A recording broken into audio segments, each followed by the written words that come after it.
This conference will now be recorded.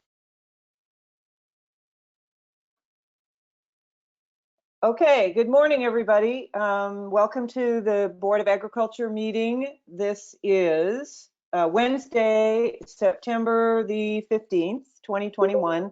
I am Stephanie Halleck, the board chair. I'd like to welcome you all to the meeting. Before we start the business, Carla, the board coordinator, Carla Valnes, is going to give us some instructions for holding this online meeting. Good morning, everyone. I would just like to remind participants to please keep your microphones on mute unless you are speaking to the group. Also, we would like board members only to use their cameras, and then speakers turn on your cameras when you're presenting, if that would be possible. And then also, if you would like to access the pre-meeting materials, they are available on the website at oda.direct/board-agriculture. Otherwise, we'll display some of them, and if you are don't have your camera on, you'll still be able to see the presentation. So thank you.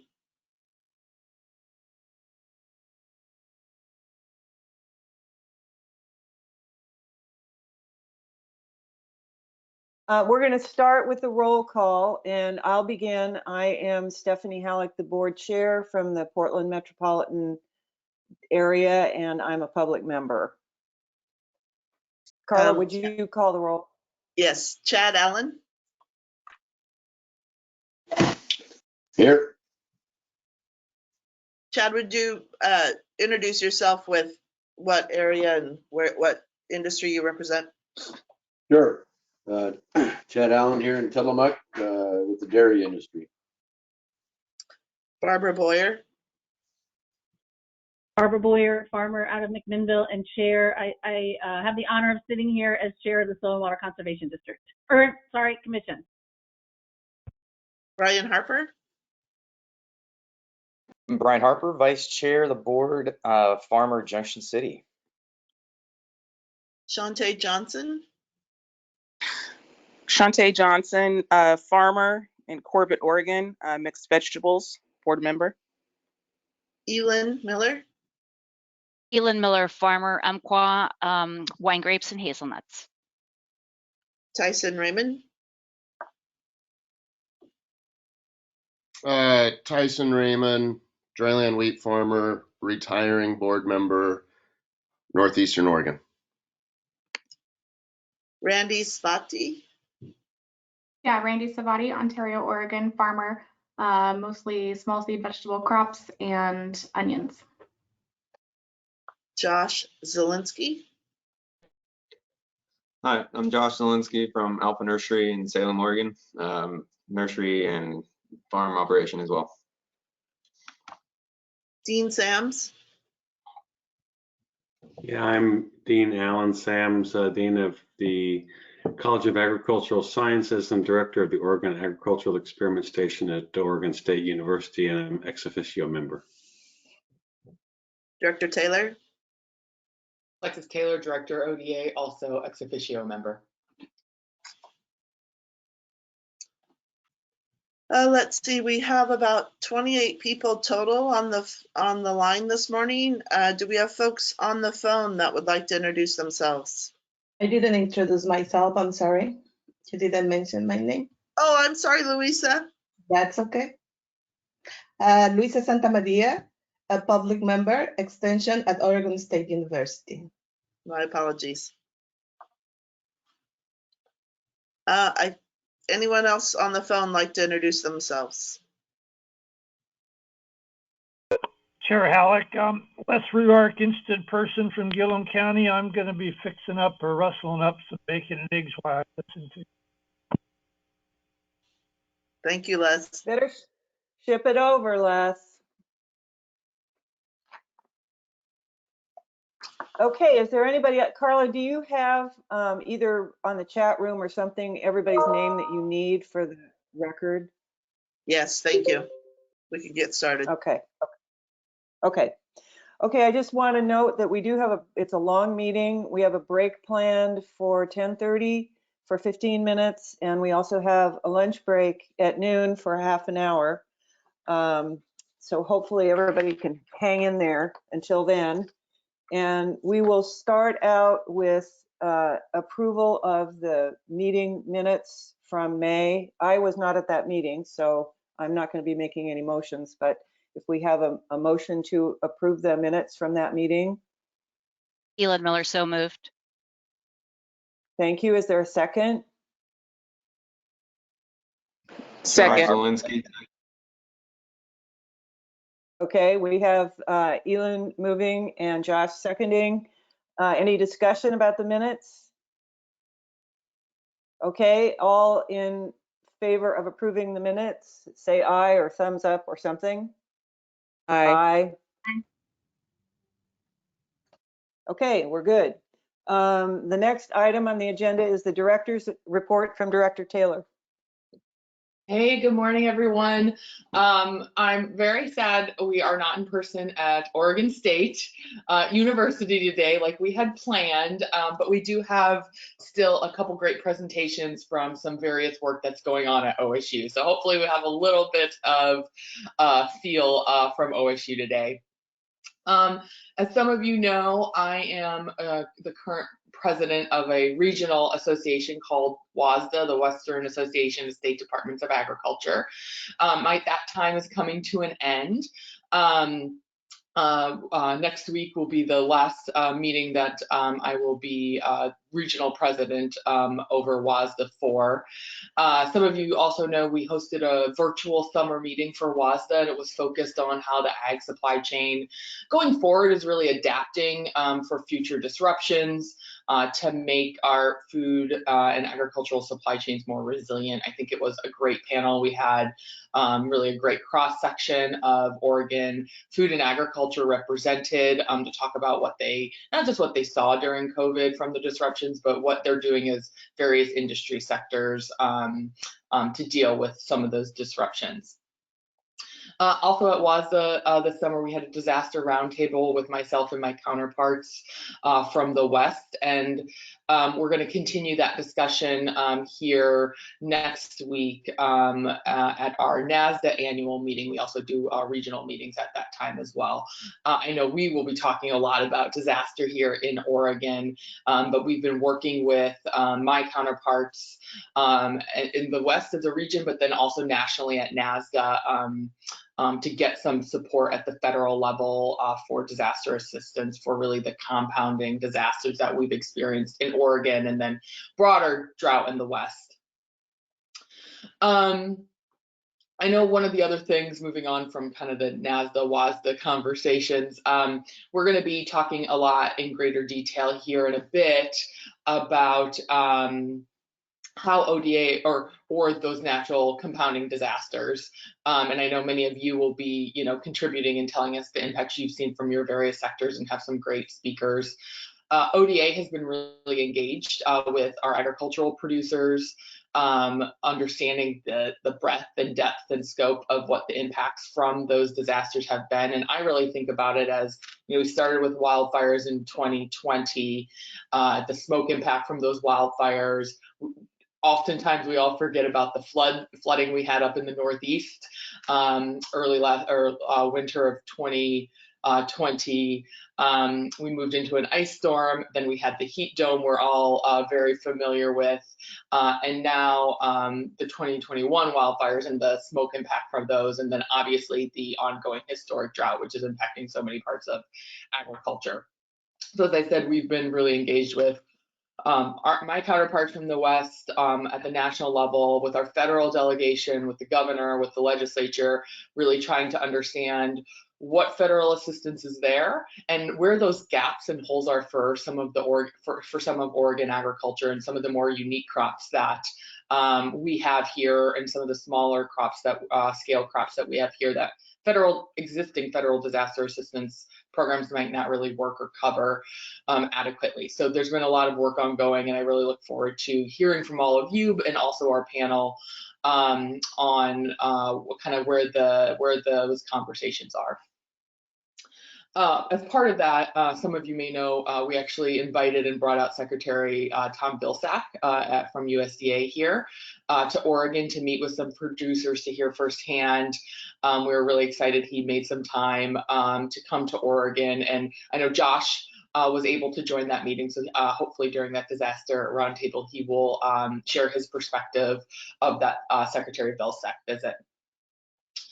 Also, I wanted, I know Lisa at the next discussion is going to be talking a little bit about our budget in greater detail, but I just wanted to share some of my perspective coming out of session, because I think it's really important for the board.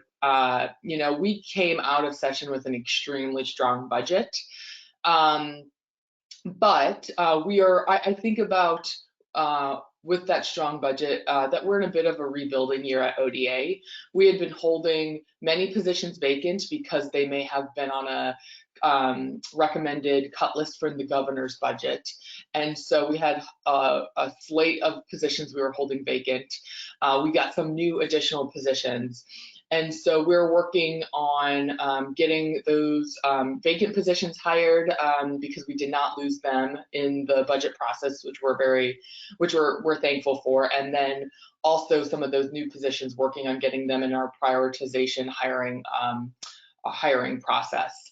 Statewide, we received, I think the state received anywhere from 1,500 to 1,700 new positions. And so there's a lot of hiring work going on at the state, not just at ODA. I think all of that is to say that right now, you probably could ask every program and they probably feel a little short-staffed. And we are working really hard at getting restaffed up and getting some of our new folks on board. And so, you know, as we get to whatever reopening to the public looks like at some point, there's going to be a lot of new faces, I think, within our ODA family, and which we're really excited about, but we're working on. And so just bear with us in the various programs if you're experiencing some of that of us being short-staffed. Also, I think you should have seen, but in case you hadn't, on the staffing, Dr. Helmuth Rogg has retired. And if you're ever in beautiful Hawaii, look him up. So as we work through what we're going to do there in the transition, Isaac Stapleton has moved over as interim plant protection and conservation program area director. Some of you who know Isaac well he was over our food safety and animal health program area. Isaac has a really strong background. He comes from the nursery sector.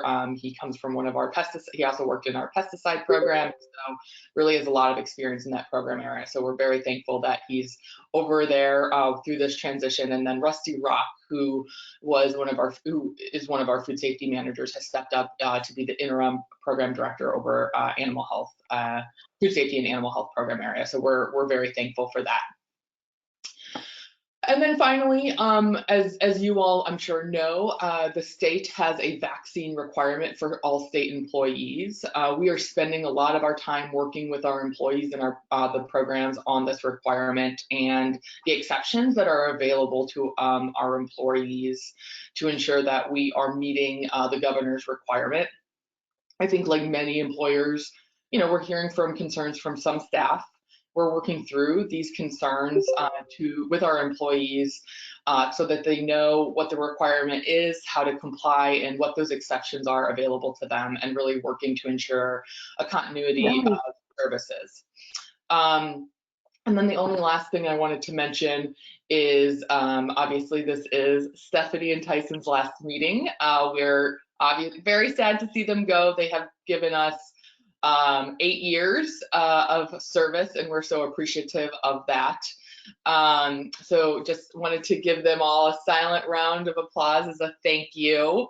And then, you know, we're working also on the new Board of Ag members who will be coming on. So we're in process of that, and my hope I don't control the whole process, but my hope will be that those new members will be appointed in time for to join our next Board of Ag meeting. So more to come there, but just Tyson and Stephanie, thank you so much for your 8 years. You're going to be really missed on the board. And Chair Halleck, that's all I had. Thank you very much, Director Taylor. Tyson, do you want to say anything for posterity? Okay. Well, it's been a great 8 years, and I'm sorry that I'm not going to personally get to know the new members because we never even got to be in the same room together, but go forth and do good for ag. So I think we have Deputy Director Lisa Hanson next with the budget update. Good morning, Chair Halleck, members of the committee. It's nice to see all your faces. I have the pleasure of talking about our new budget with you. And I think when we were together in May, we kind of highlighted some of it. But just to give the high level overview, this is an amazing budget for ODA from where we started in the legislative session early in 2021, anticipating major cuts to the agency and anticipating we would lose a lot of our vacant positions. In some, that didn't happen. And so along with new things that came to ODA, we were able to maintain those positions that had been on the cut list for the most part. So just in general, I'm going to run through we call it the one pager, but it's the 3-pager of highlights of the session in our budget. We're up in terms of our general fund from our legislatively adopted budget to the 21-23 budget by about $8 million. And this is the most general fund I remember in the agency during my career. Lottery funds were about flat. And if you remember right, our budget for lottery funds was in place, but we didn't have lottery funds cash during last biennium when we went through the shutdowns. And so ODA had adjusted some of our lottery fund programs at that time because our cash allotments weren't coming in. So you may remember in our noxious weed program, we moved the staff's work from noxious weed to the hemp program. And the reason we did that is because the noxious weed program is funded with lottery funds, and the cash flow was very uncertain, and we were facing the potential for layoffs. And the hemp program is paid for with fees, and the positions were equivalent. And so we redirected those staff into that other program. Fortunately, we were able to maintain the expertise here in the agency and fulfill some really important work that way. Other funds were about flat. And then on the federal fund side, we're up a little bit. So total funds budget of almost $144 million. We're also up in terms of positions. We received some new positions for the hemp program. We received a new position in water quality, but I'll talk about those in the packages.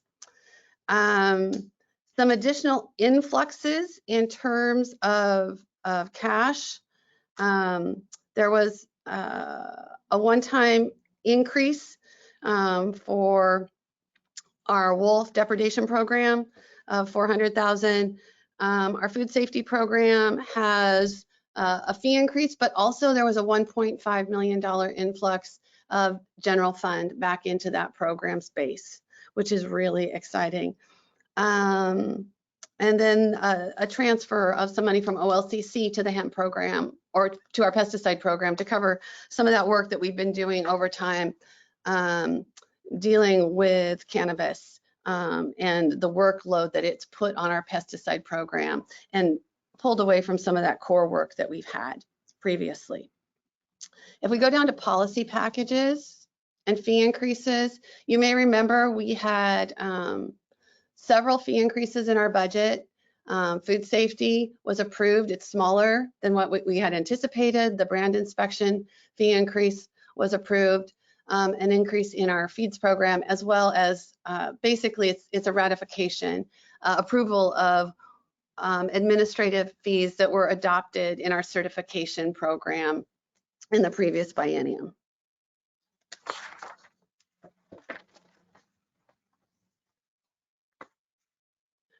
So policy packages, let's move down to 210 probably is the best place to start. So that's the additional money into food safety, the 1.5 million. That was really important in terms of, as I said previously, it helped to reduce the amount of fee increase that we needed in that program. We have a limited duration position in our avian influenza program. This continues that position. Japanese beetle eradication. For new members, we have had a Japanese beetle eradication program for several years in the Portland metro area. It's been expensive in terms of dollars to the state to do the eradication work. We're finally seeing some decrease in those numbers, so things are working, but to make that long-term investment worthwhile, we need to continue those efforts around eradication. And so the Japanese beetle eradication program was fully funded for next biennium. The worker protection, we had a worker protection position in our pesticide program. It was limited duration. That position was made permanent. The budget also includes $75,000 for $75,000 for work in the Klamath Basin. That's work that we've been doing in terms of monitoring around the lake and doing what we can to understand how agriculture is influencing those phosphorus levels in the lake and how we can reduce that. There was a position added to our budget in federal funds, soil health. We've talked a lot about how ag can help in terms of climate mitigation. And this is a position that we think really helps ODAs have a stronger role, understanding that we will be doing a cooperative agreement with USDA NRCS for those funds. The Threatened and Endangered Plant Program, this is a small program within ODA, and it has had a rocky history in terms of funding. It's been on just about every fund type you can imagine over time just to maintain staff. But one of the challenges that we've had is when the program has been on either federal funds or other funds, it didn't have a funding source to do the core work, which is the state work that's general funded. And this budget actually adds money back in, $102,000 of general fund to restore that base state work. This is really important in terms of the Native Plant Society has worked hard to bring this program up in terms of its attention in the legislature and to really point to what our state responsibility is statutorily for this work. So this was an exciting add for us as well. Package 390 is just basically a technical adjustment. The hemp program received additional other funds limitation. Remember, fees cover the cost of this program, but it adds positions and a manager position into the hemp program to really help us build a strong program, one, and two, to have a manager that's focused specifically on hemp. We are fortunate to have Mike Odenthal, who is our former pesticide lead investigator. He has accepted the position of manager of the hemp program and is doing a great job. And he's leading the efforts in Southern Oregon. And you're going to hear more about that, I think, later in the agenda. But we are very fortunate to have his skills and expertise in terms of what he brings to us from the work that he had in pesticides into that program. We also received two positions that we've talked about for some time. They're other funded to create kind of a general inspector category within the agencies that we can use across programs. And we've got some work to do there to figure out, one, how that will work. But the exciting part of this is we have the ability to do it finally. And that's been a long conversation that Lauren has really pushed over time, the need to create an inspector pool. We're struggling in our rural areas of the state right now in terms of recruiting and retaining staff, especially for the seasonal work. So our shipping point program is really struggling coming into harvest season, hiring enough staff to do the work there in terms of receiving, storage, and grading of potatoes going into potato harvest, onions. Casey Prentice has literally, I think, been pulling his hair out over the last several months, just trying to make ends meet. And I think harvest starts, Randy probably knows this better than I do, Monday-ish. And we are really concerned about having enough staff in Hermiston and Ontario to provide the services that the industry needs in that area. And so looking forward, we're hoping that by creating these general positions, if we can provide more consistent work across programs, that'll help us in terms of recruitment and retention. So that was a long way of saying we need these positions, I think, longer term in terms of being able to move people around and provide services across the agency. Food Safety Modernization Act is a continuation of federal funding. 460 is a technical adjustment to one of our program director positions that just split the funding so that part of that position falls onto general fund. And then the last section is, I think, what we all lovingly refer to as the Christmas tree bill. And this is where we received additional resources that we didn't necessarily anticipate. So there's an additional $200,000 in general fund money one time to the predator control program. That's a pass through to USDA. And then some additional money, 2.3 in general fund for our ag water quality program, plant protection and conservation. So an additional 450,000 in one-time funding for the noxious weed program. I think we're doing some work, and Isaac is leading that with the noxious weed program, coming up with some ideas of how that money might be spent and invested in terms of projects on the ground, et cetera. Let's see, we talked about the native plant program. There was an additional position added to the water quality program to increase our SIA work. And then also some additional money to be used to work and invest with local partnerships, I think, for that education and outreach. And Stephanie and Margan are really looking at how we might utilize that funding and bringing proposals forward there as well. As well as in the natural resource program area, you may remember we had several vacant positions that were on the cut list. Those positions were maintained. And so Stephanie has been in a hiring frenzy in terms of getting recruitments out and trying to fill those positions. The other one I think that has been of interest is the Soil and Water Conservation District position, and that position was retained in our budget as well. I know the Soil and Water Conservation Commission, as well as the association, had a lot of interest in that.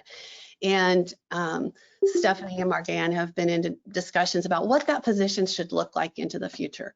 And I think we're kind of narrowing down on some of the needs and desires of what the soil and water conservation community has envisioned for that program and kind of what ODA sees in terms of need. And we're working through that process. And so we're really excited about maintaining that.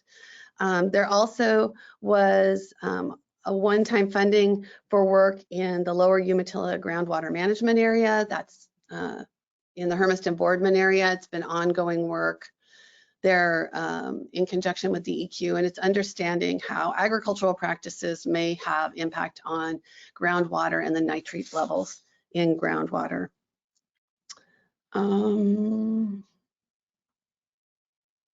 I think, oh, the meat program. This is the last one, and I think the last time we talked, the board had questions about that. So our budget maintained what we had in it for core program, which is about $900,000 in terms of building that state meat inspection program, as well as there was an additional $2 million put into the budget for a grant program to be used to help upgrade facilities and to meet the new requirements as we build that meat inspection program.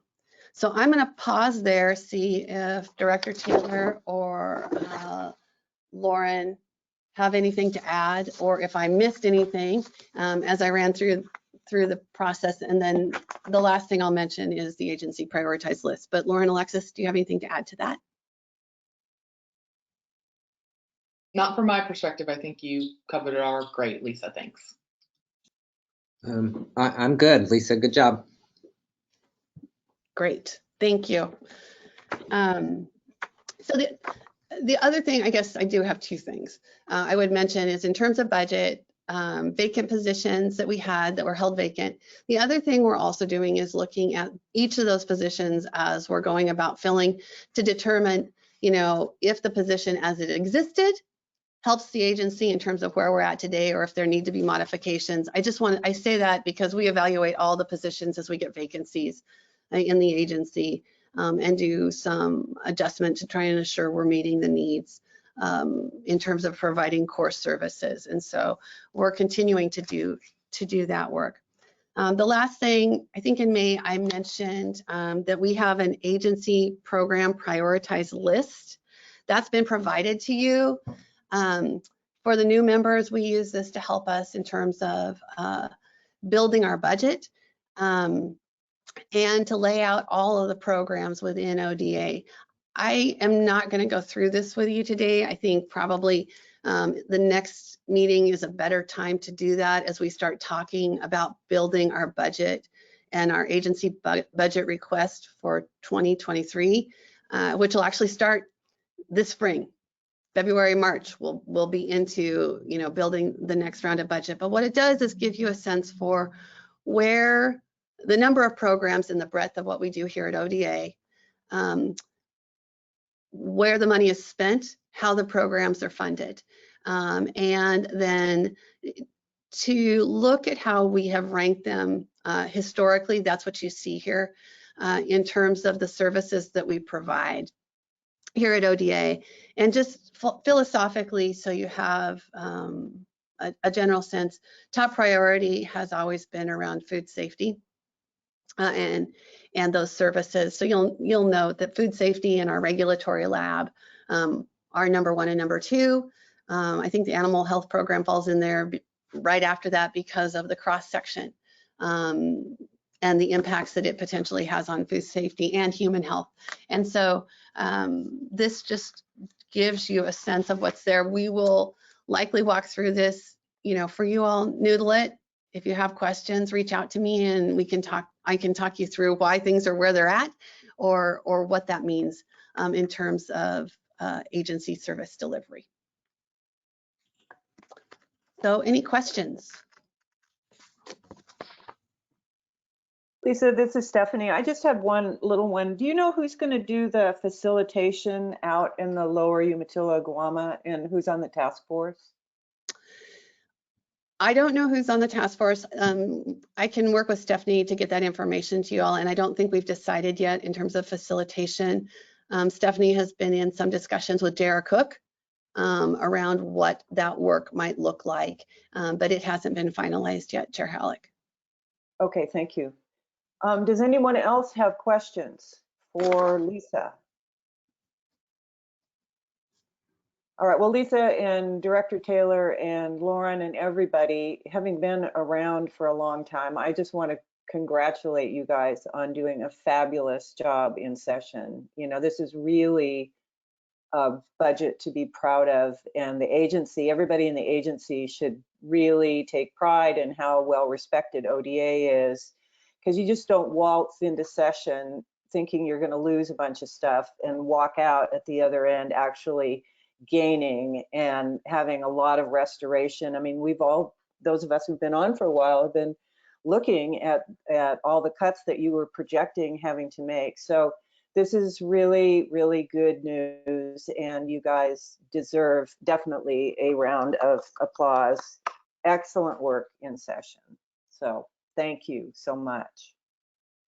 We're a little bit ahead of schedule. I'm not sure if our panelists have joined us, so I will just ask. We're supposed to have about a 1-hour discussion, a little bit more on natural disasters, particularly the drought and wildfire experience that we've been having. And we're being joined by John O'Keefe from the Oregon Cattlemen's Association, Linda Strand with the Oregon Raspberry and Blackberry Commission, Casey Grogan, Silver Bells Tree Farm, and Marianne Cooper from the Oregon Farm Bureau. And if you are all on, if you can show us your lovely faces. And I think, unless you have a different order, we're then going to have some of the board members. This is intended to be a dialogue, and some of the board members are going to have been asked to talk on some of their personal experiences in their industry after you guys finish your presentations, which are roughly 10 minutes each, I think.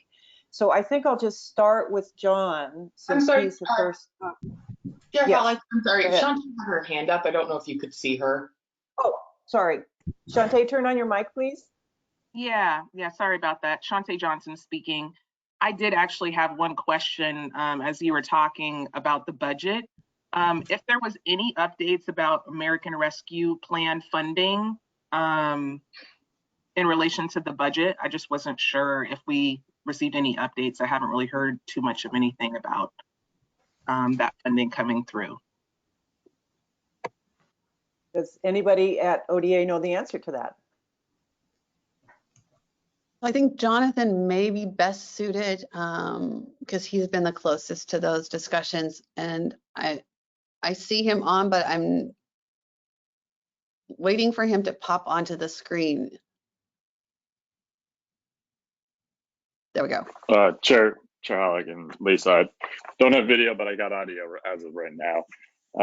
And to your question, Shaunte, most of that has gone through kind of legislative distribution in the last session. I know that they're still holding some of the funds back for short session and kind of unpredicted expenses, but I think most of that has been allocated in terms of big bucket priorities.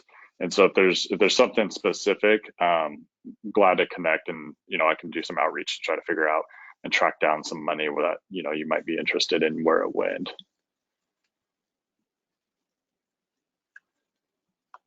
Okay, so do you want to connect with Shaunte maybe separately with more detail? Is that what I'm hearing? And Shaunte, is that what you need for now?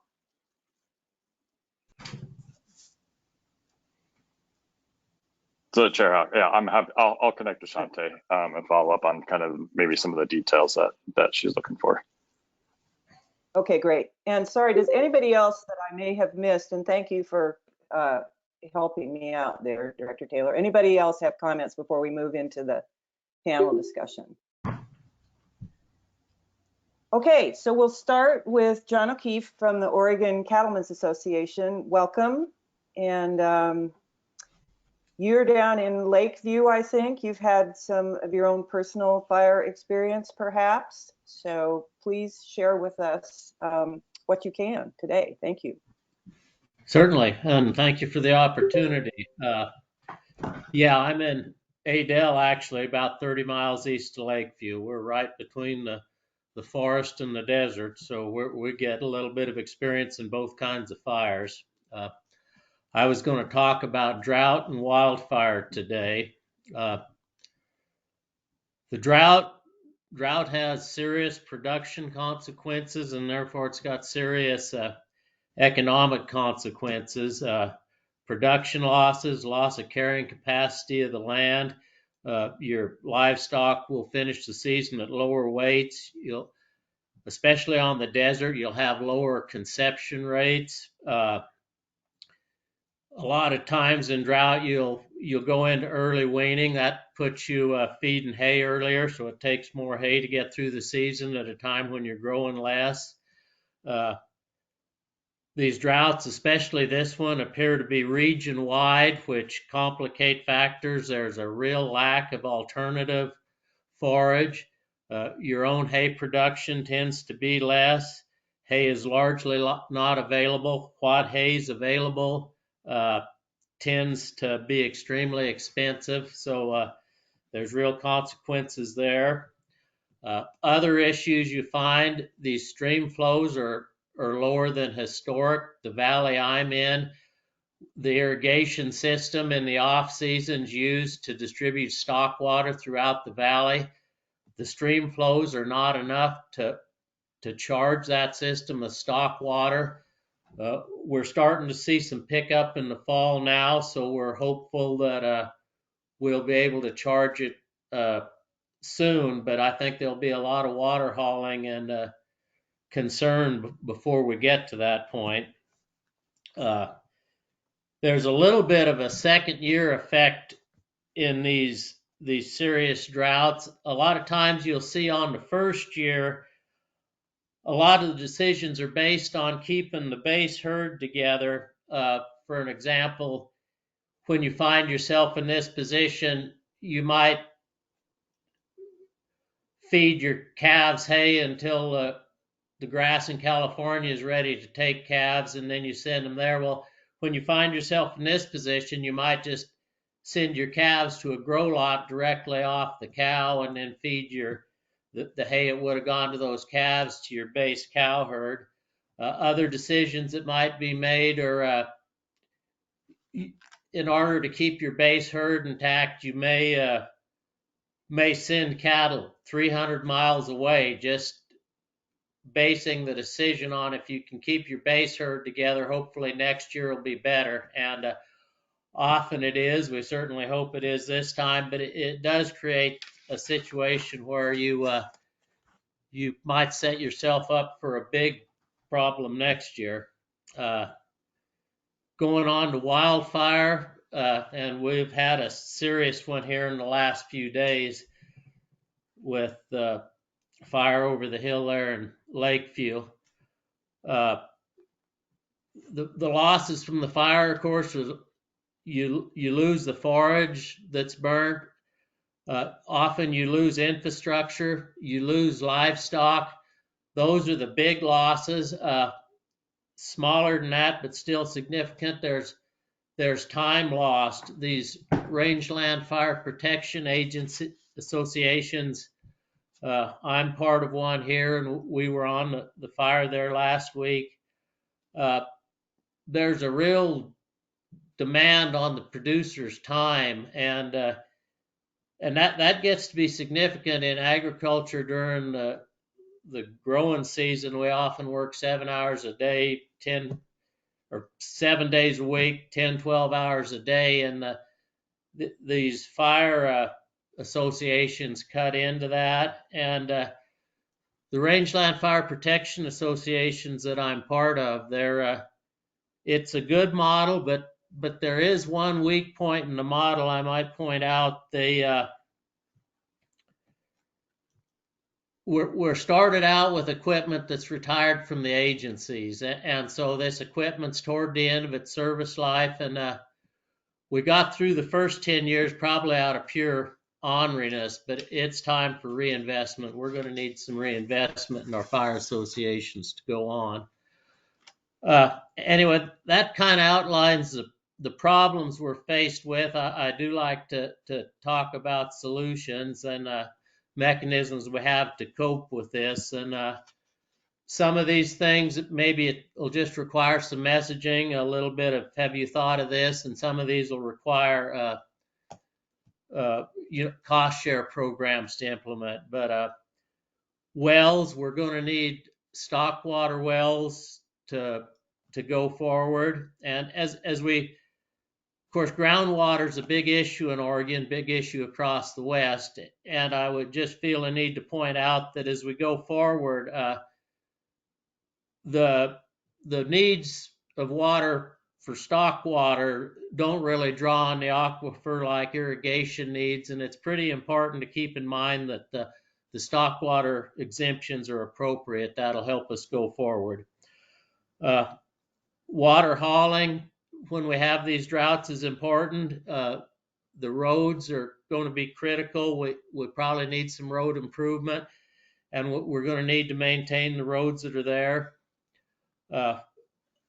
Throughout the desert and the forest ground, we have these small reservoirs for stock water. It's important to keep them deep. If you have a reservoir that's 10 foot deep and you have a winter without snow, you will have stock water the next full season. While if it's 6 foot deep or 8 foot deep, you'll probably run out early in the second season. So it's important to keep those 10 feet deep. Then you can if you have 1 year that fills them, you can get through the next year on pretty tough conditions. Pipelines, of course, are going to be needed, even temporary pipelines. Some of these places, I've got a place on my BLM permit where the roads are too bad to haul water, but I've got one road that gets within 600 feet of the pasture that I was able to put in a temporary pipeline and utilize that feed. So it's important to keep those solutions in mind. Grass banks, we talk a lot about grass banks, and those have been real helpful here and there.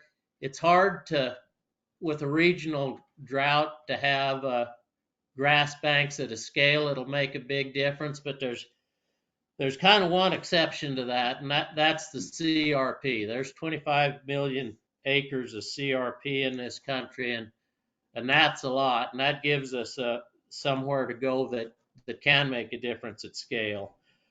CRP does come with issues. If you're going to displace your livestock a long distance away to get them through the season, you do need a full season of grazing. And, the sportsmen were largely behind the creation of this CRP, and they're hesitant to allow grazing pre-nesting, but I think if it's studied, would find that utilization's up to 30% of pre-nesting and during nesting would be acceptable or perhaps even advantageous. Fences and water, of course, a lot of the CRP ground isn't set up for livestock, but we have great technology for temporary fencing. We have great technology for temporary water. Perhaps we just might need to adjust the CRP payment schedule a little bit to make it feasible for the landowners and the people coming in to address those issues. Then talking about wildfire mechanisms for a little bit. Again, roads will be critical, but there's some other things we can do. We've got center pivots scattered throughout the desert. It's pretty easy to install a manifold on the wellhead at a center pivot to make a place where you could fill a 5,000 gallon pumper in 10 minutes. I'll put those on all my wells. I've encouraged my neighbors to do the same. They're often hesitant. These wells are, pretty expensive technology. They're complicated to run, and you don't want anybody just running up and messing with your well. So I think we need to keep that in mind as we go forward. But often on the desert and in the forest, the access to water is what gets these fires out. Another thing, we can develop these multi-purpose ponds. They'll do two things. If you get stock water in an area that doesn't have stock water previously, they'll graze that forage a little more, and you'll be less likely to have a fire start. But the other thing you can do is develop these ponds and have the water there for helicopters to dip out of. Helicopters are an extremely effective tool when you can get them in a 2-minute turnaround. And in the wildland urban interface, I think, and even out in the wildlands, there's places we can put these ponds that'll do both things, and they'll help us a lot. Juniper removal, of course, we've done a lot of that for the sage grouse. There's more to do. And of course, there's a whole separate conversation about forest management and the woody fuels in the forest that'll be ongoing. One practice that's just coming of age now, we're just starting to figure out how to take these annual grasses, the cheatgrass, the Medusa head, the ventonata, and convert those back into the native bunch grasses. And in some cases, it'll probably be non-native bunch grasses like crested wheat, but those stabilize the site, they stabilize the plant community, and they're they're better forage, and they're a lot more resilient, and they're a lot more resistant to fire. And we're starting to learn the things we need to know to do that. So as we go forward, that'll be a big part of the solution. That concludes the remarks I had to start with. I hope I didn't get into any of the other presenters' time, but thank you for the opportunity. Thank you, John, and I really appreciate your offering some of the potential solutions and ways to deal with some of the issues, as well as the litany of problems that can be pretty daunting, I'm sure, for all of us. Before I move to the other panelists, I neglected to call on you, Josh. I think you were going to sort of introduce this discussion by talking about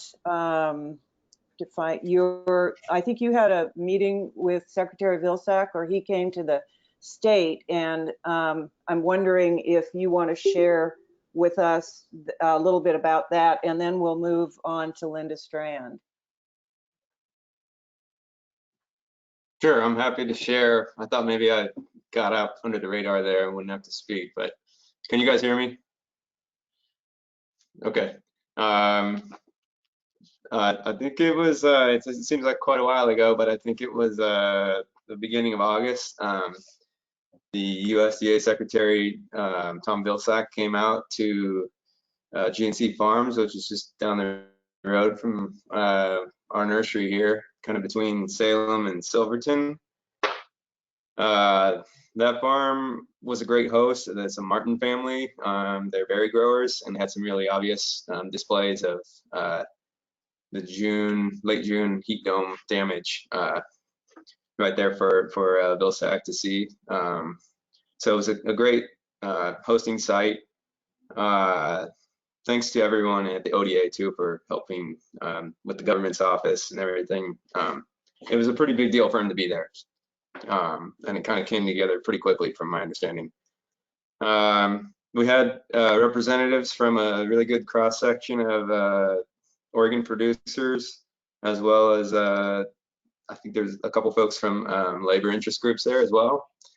So there was folks from the livestock industry, Christmas trees, berries, pecan, hazelnuts, and there was like a shellfish guy too. It was a pretty wide scope.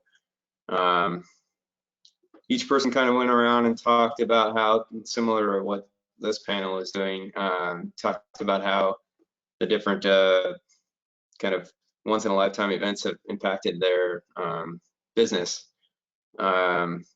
It was pretty obvious early on that each one of these people going through the different challenges that either the wildfires caused for them, or the drought, or this crazy heat dome that we had here. It was pretty obvious that and Vilsack even commented on like the resiliency of each of these people. He's kind of like, wow, like the rest of farmers would all just call it quits for the season and move on. But these Oregon growers are talking about, oh, I lost all these Christmas trees, I lost this entire field, but I'm going to do this, and I'm just going to rob from next year's crop. And it was, everybody had kind of a way that they were working through the challenges. But and I think if it had been any singular event, maybe it wouldn't have been so bad. But it was pretty obvious that the way that each one of these events over the last year and just the overall drought, that things are just piling up on people. And so, there was definitely a call for help. Let's see, Vilsack himself was really attentive. He responded by outlining some of the existing programs that some of the growers there were sort of already tapping into, as well as he was addressed additional ways and a desire to help. So he addressed ways that USDA is working to improve aid to specialty crops in areas like Oregon that are kind of exceptional with how much diversification we have, you know, in the area, and even in specific farms. You have people doing, you know, multiple crops. It's not like, you know, other parts of the country that are a little bit more streamlined. So, and also not just specialty crops, but smaller producers, so that the aid is getting to you know, everyone, not just some large scale producers of soybeans somewhere. He also talked about the way the Biden's administration and how they are addressing the obvious problem of wildfires in the West with better preparedness, and that includes more widespread forest management. And this is all built into the Build Back Better infrastructure plans and that package. Yeah, the whole, that was kind of the chat, and then the whole thing was followed up with like a publicity segment that I didn't attend myself, but the Martin family took them out, and there was a lot of really good follow-up. I thought I didn't catch every single article, but there was some good follow-up from the news sources that were there, and kind of, I think, helped highlight the challenges that farmers are facing to a broader audience, which is always helpful. So yeah, it was a really cool experience, and I was glad to be there. And that's kind of it. If you guys have any questions about it, I'm happy to answer them, but I hope I've summarized it well. So I only have one question on behalf of everybody. Did he offer to send buckets of money to Oregon? You don't have to answer that. What type of money? What type of? Did he offer to send buckets of money? I think we have an in at the Department of Agriculture with Secretary Vilsack. I had thought we did. Yeah, I think there's a little connection there. Yeah, I mean, we're not the only place in the country that's facing challenges, but he certainly recognized I think, you know, yeah, he's the desire is there to help. I don't know. I personally don't track, you know, federal aid coming in very often, but yeah, they're definitely working to address the challenges. And I mean, like I said, people were, you know, incredibly resilient. Like, I mean, it's just kind of funny listening to people. And it's like exactly what we do here at our business. You know, it's like, oh, just throw these away and print these back and keep working. And like, you know, we now we're working with a grade less than we were. Some of the growers and things that were there that stated that, you know, yeah, we lost a whole bunch right away. That was obvious in the berry crops and the cherry crops. And there was other people that were kind of like, this is going to be a really long-term, you know, problem that, you know, the wildfire did this in the fall, and then this did this spring or summer. Yeah, I don't, he didn't outline a lot, but definitely addressed that the federal government's hearing us, and, you know, we'll hopefully be able to help. Yeah. All right, well, that's a good segue to Linda with the Raspberry and Blackberry Commission. So take it away. It is a good segue. Josh highlighted a section that I was also going to talk about. My name is Linda Strand, and I am chair of the Oregon Raspberry Blackberry Commission this year. I've been on the commission for several years, and this is a unique event, the heat dome, that affected the raspberry and blackberry crop here in Oregon.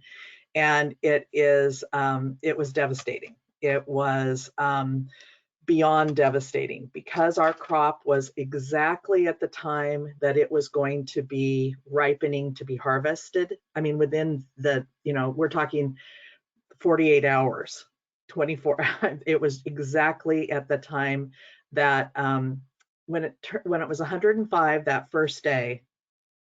That's not great, but that's tolerable.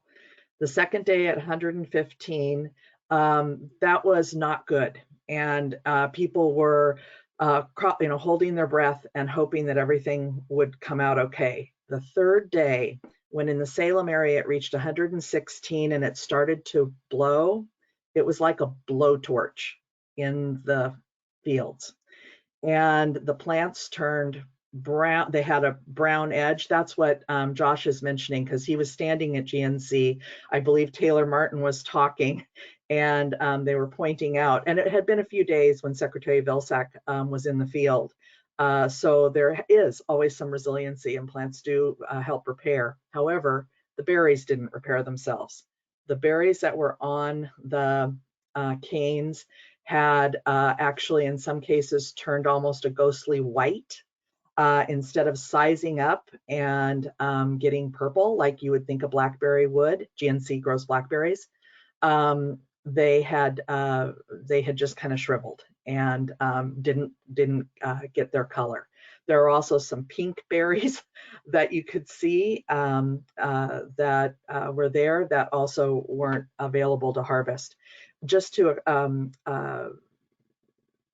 tell you what our berry crop, what our berry crop should look like. You may know it from seeing it at a farmer's market, or maybe you picked berries as a child in Oregon.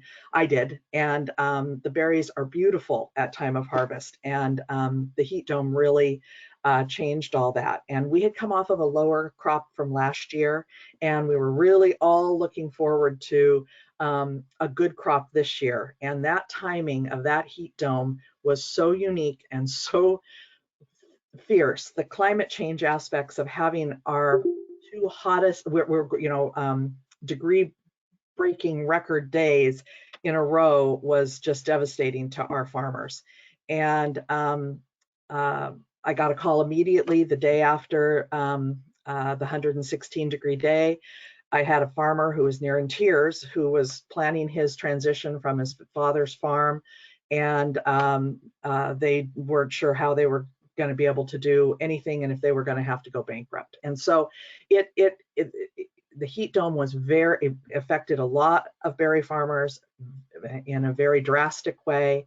They jumped into action. We immediately put together a call. We had 110 folks be part of our Zoom call right away and start strategizing what we thought we could do. We wrote a letter to the governor.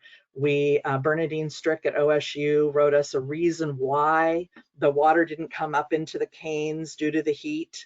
And she described and had pictures and made sure and illustrated to all the legislators that were interested in helping us. We had we knew we had to get the word out that this was a unique situation that we needed help with. And I guess I want to go into, after creating, I'm going back to my, pardon me, I'm a little nervous. Don't usually can say this in front of a whole group of people from the state. And I'm going to now look at my paper and make sure I'm getting my notes, because I was getting kind of emotional there. We talked with Congressman Blumenauer. He had contacted us and wanted more information. We had written the letter to Kate Brown. We had gotten information from her office that they were wanting to know what we were going to be able to do and how we could help. And then we had the meeting that Josh referenced. I think I'll just jump to that. The meeting that Josh referenced was, well, pardon me, I apologize. The first meeting before Secretary Vilsack came out was the meeting when we had the governor, the representatives, Brian Clem, Rick Lewis, Alexis Taylor, thank you, Director Taylor was there, Several of our farmers were there, representatives from Ron Wyden's office, Merkley's office. Jonathan was there with the ODA. And that's when Taylor made his first, Taylor Martin, the farmer at GNC, made his first pitch to let everyone know what had happened. And I just can't tell you enough. I really felt, and maybe it's because I don't work with politicians very often, but I was really impressed with how on board everybody was about talking about wanting to help us. After we got into it a little bit further, and putting together the letters of support and the help that we got from Jonathan with ODA, that's when the Vilsack meeting got put together. And it was, pardon me, I left out, and Kurt Schrader was there. And he's on board. That's his district in the Salem area. And an awful lot of our farms that grow blackberries are in his district.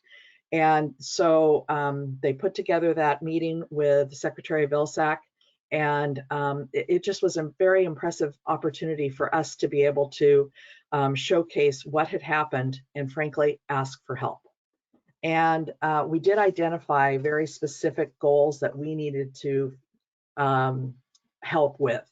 And our immediate goal was to request financial disaster relief from the current Oregon budget and from the federal budget. And that was, we wanted to gather and provide crop damage reports, and we did so, and sent out a survey to all of our growers. They very quickly responded, gave us the information we needed so that we would know what the crop loss looked like specifically. And we were able to put that into a spreadsheet that showed which berries were most affected and how much money we in fact lost. For instance, the Marionberry crop, we lost about 70% of the crop. All other blackberries, and we had one star, Columbia star, that was a little bit better.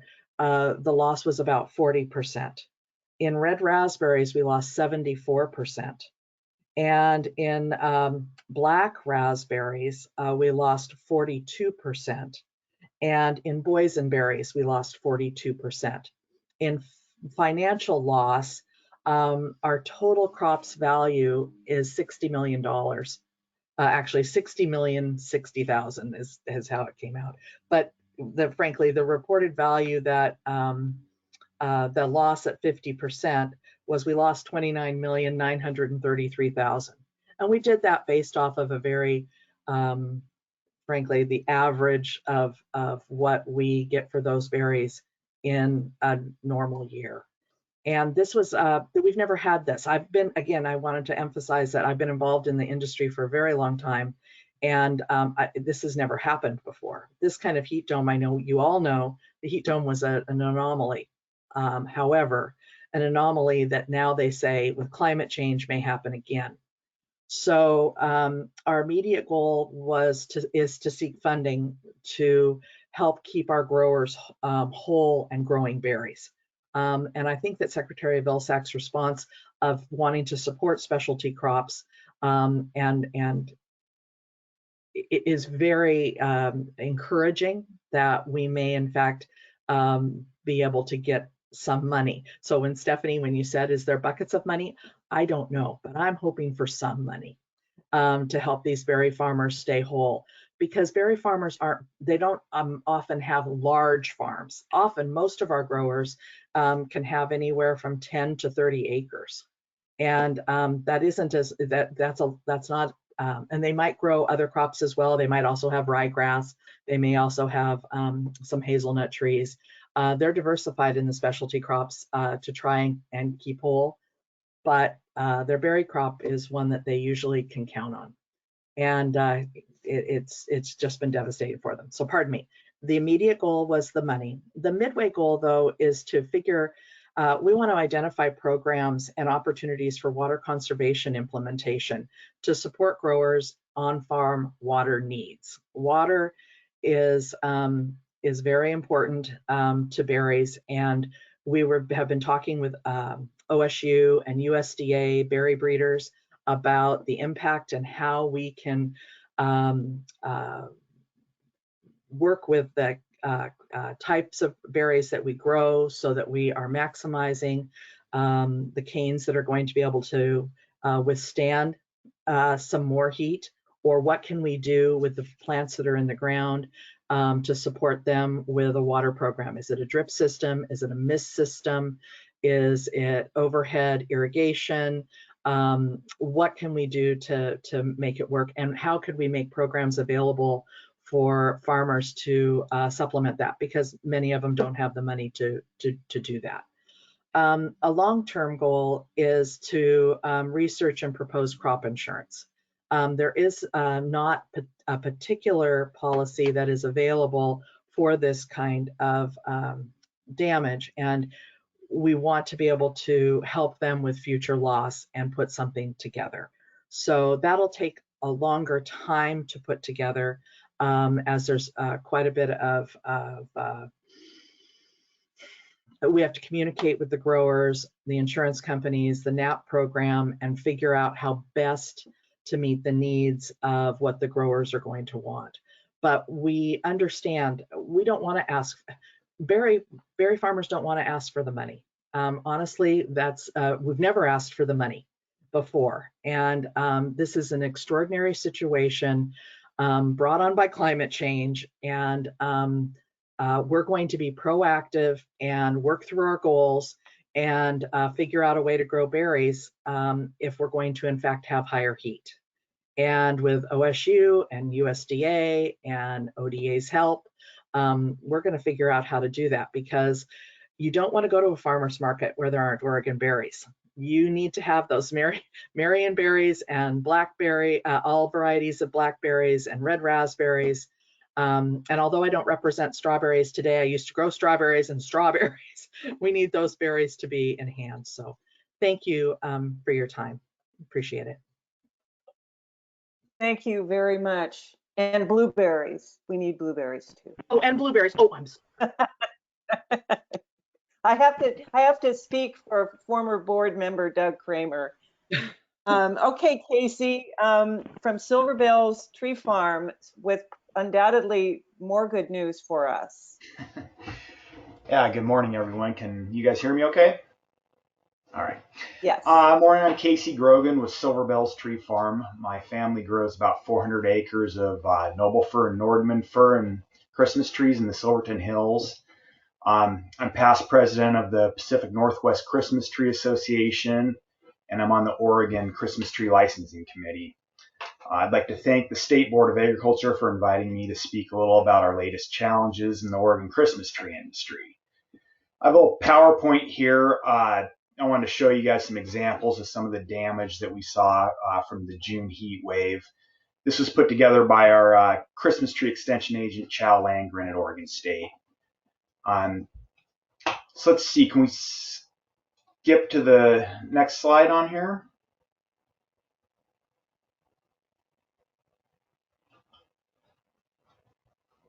Or do I have control over this to switch? Okay. So you all know about the heat wave in June. I don't think I need to go into that. Some of the observations were most of the damage occurred at lower elevations in the Willamette Valley. Some of the high elevation farms around 1,500 feet did not get as much damage on the Christmas trees. There was still damage up there, but it was definitely more prevalent at the lower elevations. Washington also saw some damage in trees up there. Next slide, please. So the species impacted, noble fir had a wide range of damage. Grand fir had a good amount as well. Nordman and Turkish fir to a lesser extent, but we did still see damage. Trojan fir, which is kind of a new species that not a lot of people are growing, had a bit. And Douglas fir seemed to do a little better. There was some slight damage, but not quite as much. We're thinking that a lot of this was due to the trees. Primarily, I think the reason that the trees really got damaged is they were still in growth mode and they had not hardened off yet. So with that supple growth and that kind of heat that we had was just the double whammy that kind of put a lot of burn on our trees. It's possible the Douglas fir, since they break bud and grow quicker, that they may have hardened off in time, and that's why we didn't see quite as much damage on the Doug fir. Important questions. We're still trying to figure out what is the extent of the damage, especially on our newer plantings, our seedlings. A lot of people, had 100% loss on their new plantings. But there is little splotches of green somewhere on those seedlings, so we're trying to see if they're going to pop out of it. I mean, any way you cut it, even if they do pop out of it, we're going to lose years of growth. So I think a lot of growers would say you're better off disking them under and starting over than trying to let those go. I'm going to move on to the next slide here. Okay, so there's a kind of tough to see there, but a picture of some of the damage on the noble fir. Most of the damage occurred on the south side where the sun was beating down on the tree, so it really was a strip down the side of the tree. Some of the other things we were seeing was top whorl and leaders kind of bending over. And it really, kind of like the berry growers were talking about, the Christmas trees can withstand, well over 100-degree heat. It was just that it came so early. And I know on our farm, we were hanging in there okay until that very last day. And I was looking at the trees around noon, and they were still doing okay. And by the time it rolled around to 3 o'clock, the leaders were not standing up anymore. They all just started curling over on there. So I think they held on as long as they could. And that last day, they just kind of gave in, it seemed like. Let's move on to the next slide, if we could, please. So there's kind of an example on some of the damage people are seeing. Just wilting and brown needles, which obviously is pretty tough to have when your crop's based on being a visual centerpiece. So a lot of these trees obviously are not going to get harvested this season, and they'll have to stay in the field, and we'll try and recover them. We just have too much money tied up in them to cut them out and burn them or something. So they'll grow out of it. It may take more than 1 year, but the problem is that really messes up our rotations. So we may not have fields to plant next year because we can't get the trees out of there. So we're kind of chasing our tails with this one. Next slide, please. Just another kind of example of the damage that we're seeing. Next slide. More of it. Here's some on Turkish fir. Turkish and Nordman fir, very, very similar, almost the same thing. So same kind of damage on Nordman fir. Next slide, please. More pictures. Why don't we move to the next slide? There's some of the kind of the leader bending over that we saw. We'll probably need to cut those tops right at the base of the curl point there to recover them. Next slide, please. Here's some examples of seedlings. I would say these ones look pretty good, especially the one on the left. It varied from farm to farm greatly on how the seedlings did when you got them in the ground and things like that. But I know there was plenty of people that 100% loss. Lots of ranges in there, 50% losses, but I would say everybody experienced a pretty fair amount of loss on their new plantings. Next slide, please. Just more examples of damage. Let's move on to the next slide. Then we may be getting close to the end here. Okay, so that looks like it's probably the end of the slideshow. I just wanted to try and give everybody a visual on kind of what some of the damage looked like that we were seeing out in our fields. And I think one of the biggest challenges that our industry is currently facing, I mean, beyond weather things like this that we're not used to seeing, is we in Oregon and Washington also, We have Christmas tree extension agents and researchers that are retiring. We have one in Oregon at Oregon State University extension agent Chal Langren, and he's currently working part-time, but got one foot out the door. And then in Washington, we have Dr. Gary Chastegner at Washington State University, who obviously we have a lot of crossover in research, so we value him quite a bit too. And with these guys retiring, we are facing potentially not having any kind of extension agent or researcher in the Northwest Christmas tree industry.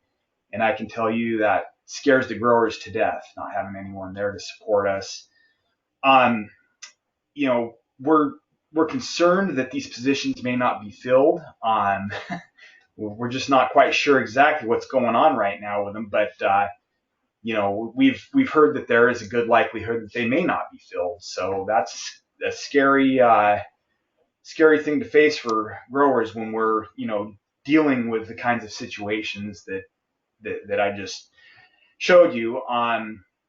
You know, for a comparison, North Carolina, which is the second largest Christmas tree growing state in the country behind Oregon, they currently have four full-time research and extension agents. And, you know, if we're left with zero here in the Northwest, we're definitely at a competitive disadvantage compared to them. And I would say, in my opinion, there's a real likelihood that North Carolina may pass Oregon as the largest Christmas tree producing state the next decade. You know, Oregon has held that title of being the largest Christmas tree producing state since the inception of the American Christmas tree industry. So, you know, it would be kind of a shame to see that go away, but, you know, if you know we don't have support for our industry, we're going to be in trouble here. So, you know, I just wanted to kind of throw that out there that's probably our biggest concern right now, and wanted to make the ODA and the state aware of it, so that you know, when we're doing our inner circle talking, we can just mention that Oregon growers would love to continue to have the support of our researchers and extension agents. Casey, if I may I just interject? I don't know, Dean Sams, whether or not you want to respond to that in any way, but I didn't know, Casey, if you knew that Dean Alan Sams is on the Board of Ag and is listening to this discussion. So if you didn't know that, I wanted to be sure that Dean Sams had an opportunity to perhaps respond to your concern. Yeah, thanks, Stephanie, and thanks, Casey. For the record, Alan Sams from OSU. I noticed that some of the pictures that you showed were from our North Willamette station in Aurora, where Chad's based. And so, yeah, we're fully aware of the importance of the industry and its size and prominence and how critical it is to Oregon's economy and the prestige of being the largest producing state. A couple of thoughts are that, you know, the first is that I will pass your comments along to Tom DeLuca, the Dean of Forestry, because that program and Chad and Christmas trees in general are serviced through the College of Forestry, not through the College of Agriculture, but we're all Oregon State, so I'll make sure that that message gets to him. There's some discussion about whether that would be better served by being part of the College of Agriculture as an agricultural crop. And so that's kind of a topic of discussion, but currently it's in the College of Forestry, not to pass the buck, but I will make sure that that message gets over there. And I know it's already on his list. The other point that I wanted to make was we all just heard Lisa's great presentation about ODA's budget. Both the Ag Experiment Station and the Forest Research Lab and the Extension Service, so Chad's really an extension, so those three components of OSU did not get as rosy a budget as ODA did. And so we are currently adjusting to about a 3% reduction in our overall budget and trying to prioritize what we can still do and what we have to let go of. So we might be able to get that corrected in the short session with some of that correction money that Jonathan referred to. Anyway, I appreciate your comments, and we're doing the best that we can, and we're fully aware of that hole that exists with that retirement. Well, thank you. I assume there might be some people on here who would be some of the decision makers. That's why I wanted to come out and really kind of bring some awareness to it. And I agree. There's been discussion among Christmas tree growers as well. Do we fit into forestry or do we fit into ag? And I don't know if the answer is either. Kind of somewhere in between, I think. So I think that being the case, we would love, if possible, to have support from forestry and ag. Thank you very much, Casey. And just before we get to Marianne Cooper, who I think we only have audio, she was having trouble with the visual. Obviously, there's a lot of interest, and we are going to hear from board members as well. So I'm just going to let this discussion continue. We may have to slide the next presentation a little bit. And if we do, I'm going to encourage everybody to self-break instead of taking a formal break at 10:30. Just a heads up, we'll see how it goes. So Marianne, are you with us? I am. Thank you, Chair Halleck. And okay. yeah, I apologize for not being on audio. I had an unfortunately timed commute, and so I am not driving, and but I apologize for my poor background at the moment. So I wanted to, and I very much appreciate what all the previous speakers said, and know that you're going to hear, I think, some more tales of really challenging last year from producers that are on the board. Hopefully folks have had a chance. We submitted a kind of natural disaster briefing paper that a number of the agricultural industry groups have worked on.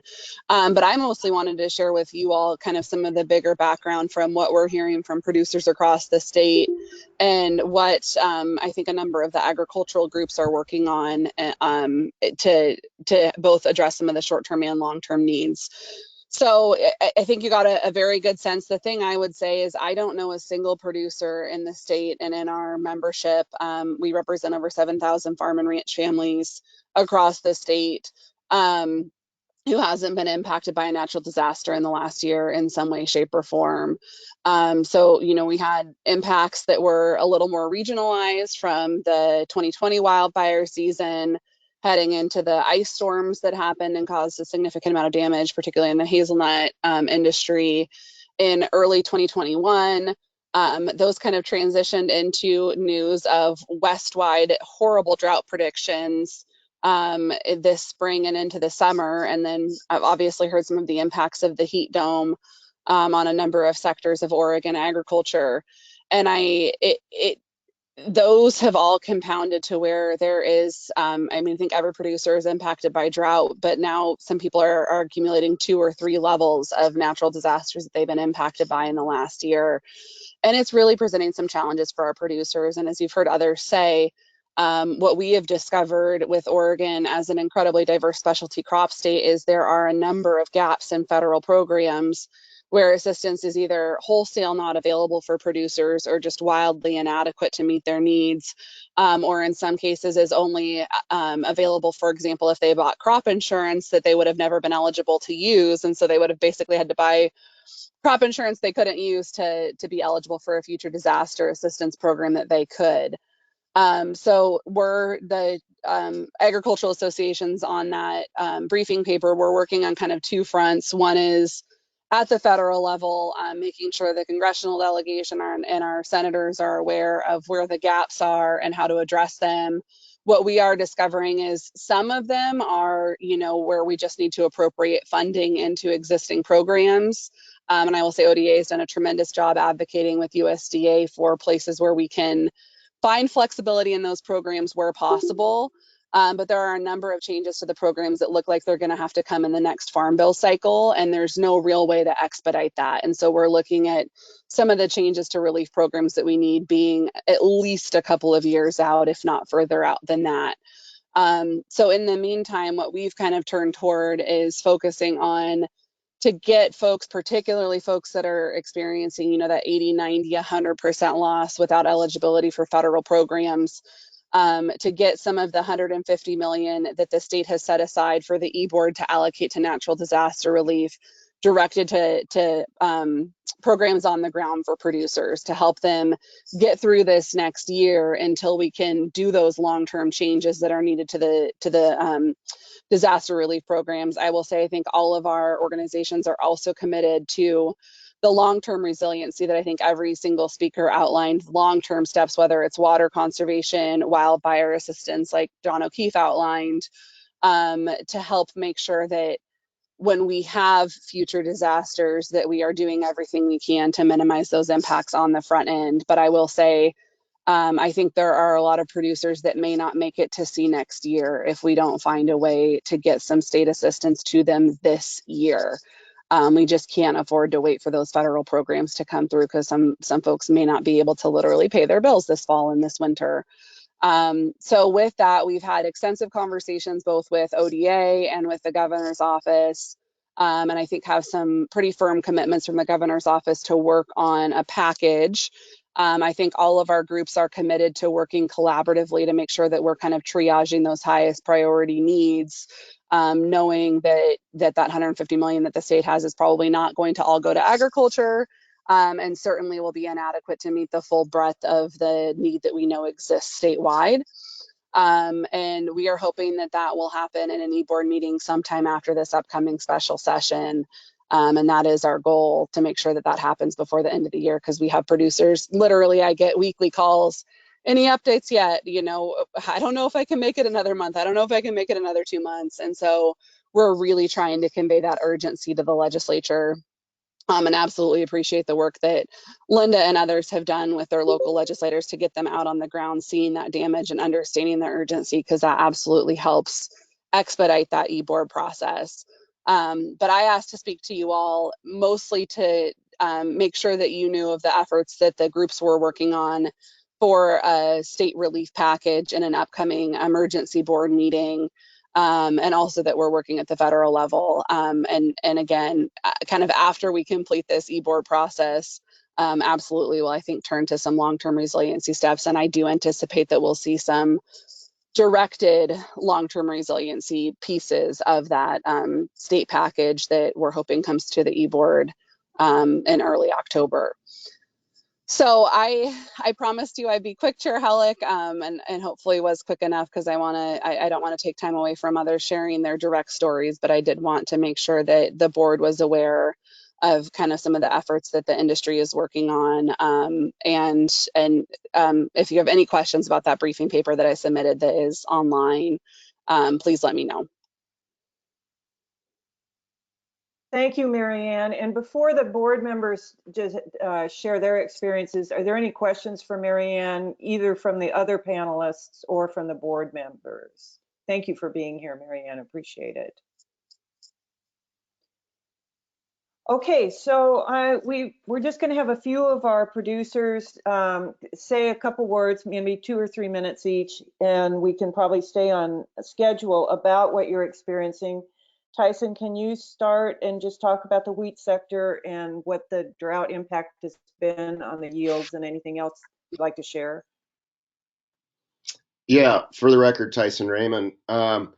Before I get started, I just wanted to thank Director Chair Hallett and Director Taylor. This is my 8th year, 32 meetings now. I think I've attended 30 of them. And I just wanted to thank whoever set the agenda to make the most depressing hour out of 30 meetings that I have attended, saving that for my last one. So I appreciate that. Yeah, so for folks that don't know where I'm at, on the southwest side of my farm would be near Pendleton, and that'd be about a 10-inch rainfall zone, and then I go kind of north into Washington, up into a 20-inch rainfall zone, and it's all dry land wheat farming. We're at about 65% of average rainfall last year. Our last crop year was about 65% of average. The yields were down anywhere on my place, anywhere from about 20% off to about 70% off.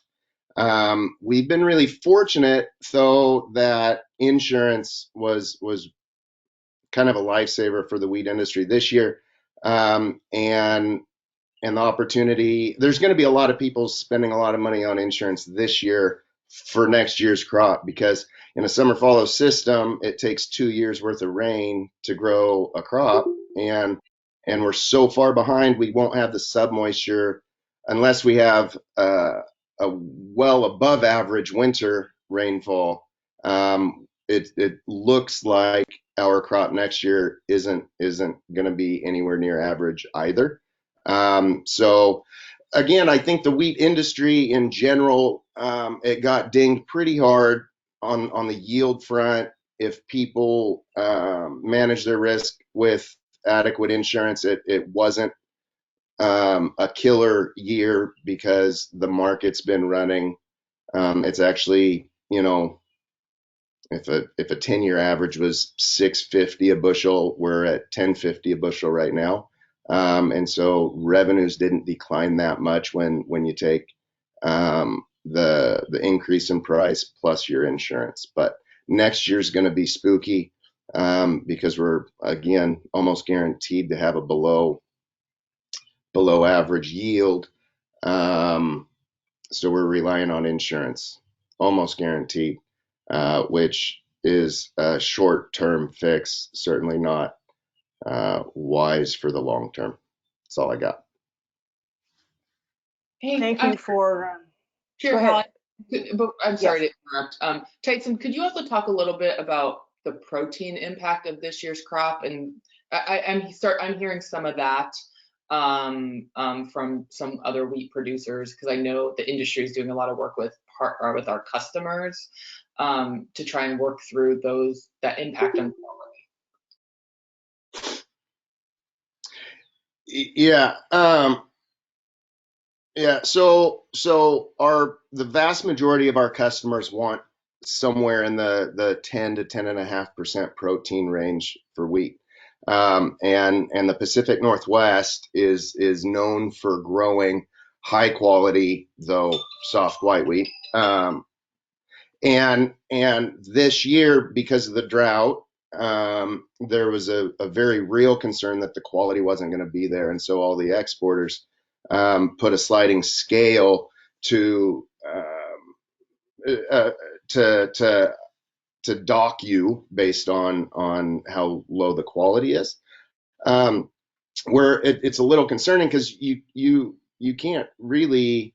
It's really difficult to control that as a farmer, especially in a dryland system, right? And so it gets really scary in that even when the price is good, if the quality is so poor that they start docking you on your protein, I mean, there's guys that lost $2-3 a bushel because of the quality that's completely out of their control. So there's going to be a lot of people trying a lot of different things and trying to control the quality of the wheat. There's some tricks that you can do, but it can get really expensive, and we don't have a lot of experience with it. So there's going to be a lot of trial and error. Hopefully, those scales go away over time. If it looks like the quality is going to be back, then the scales go away.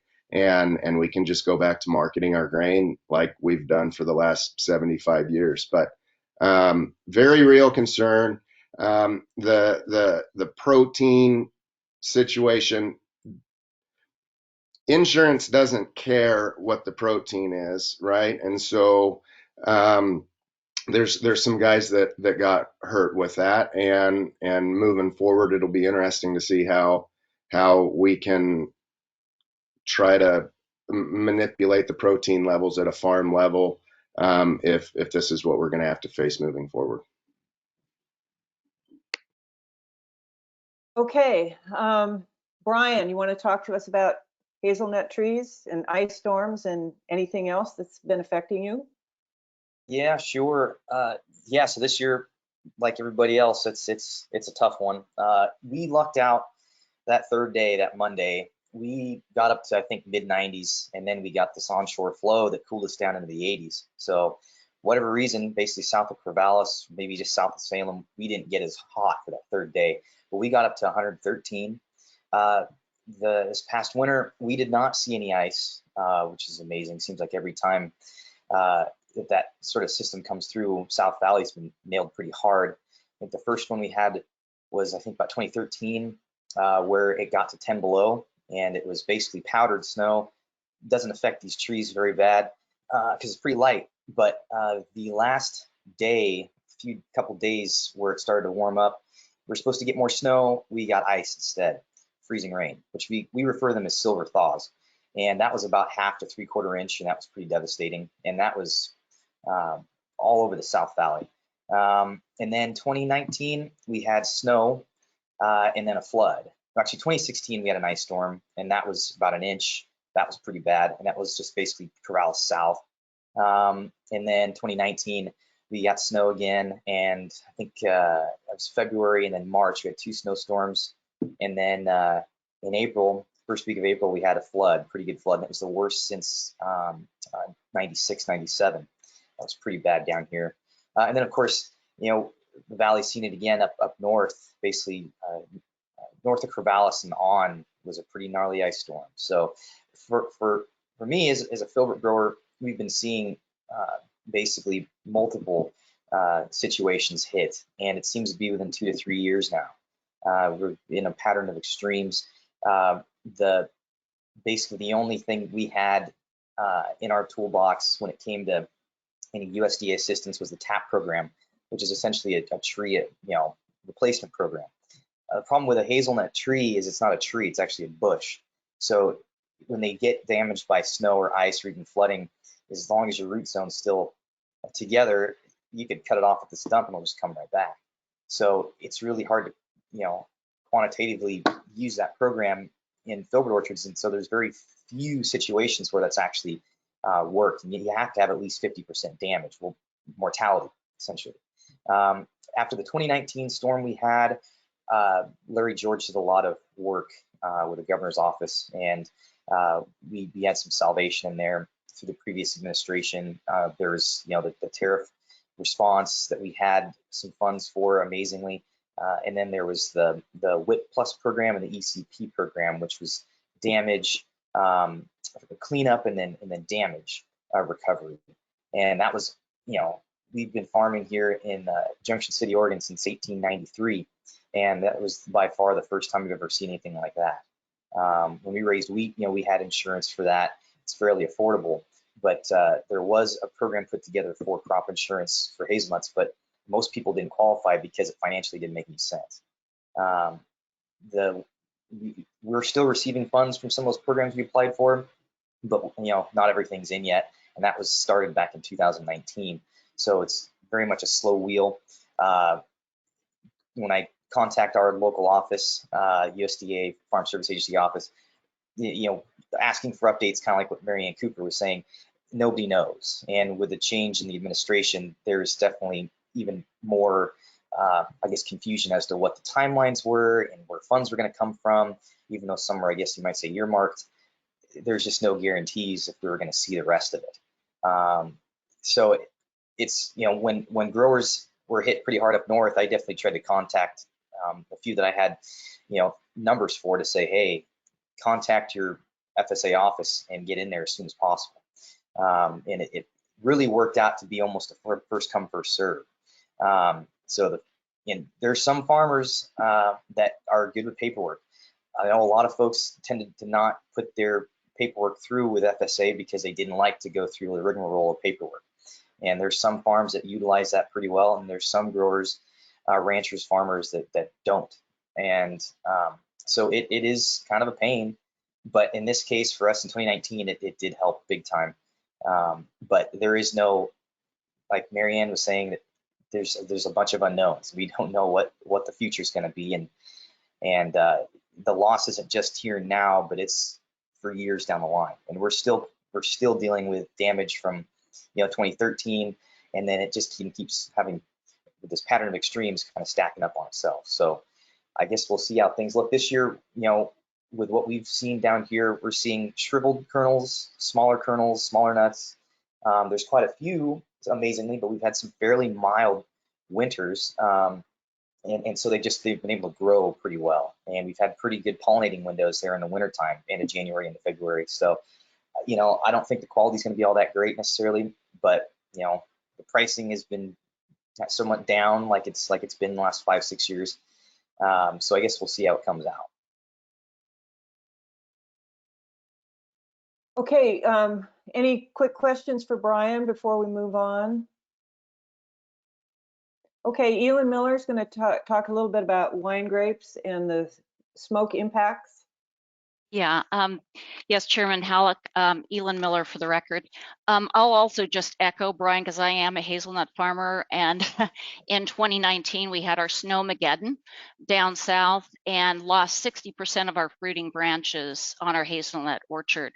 And absolutely no support from a WIP standpoint, in part because of the low payments, and it just made no economic sense.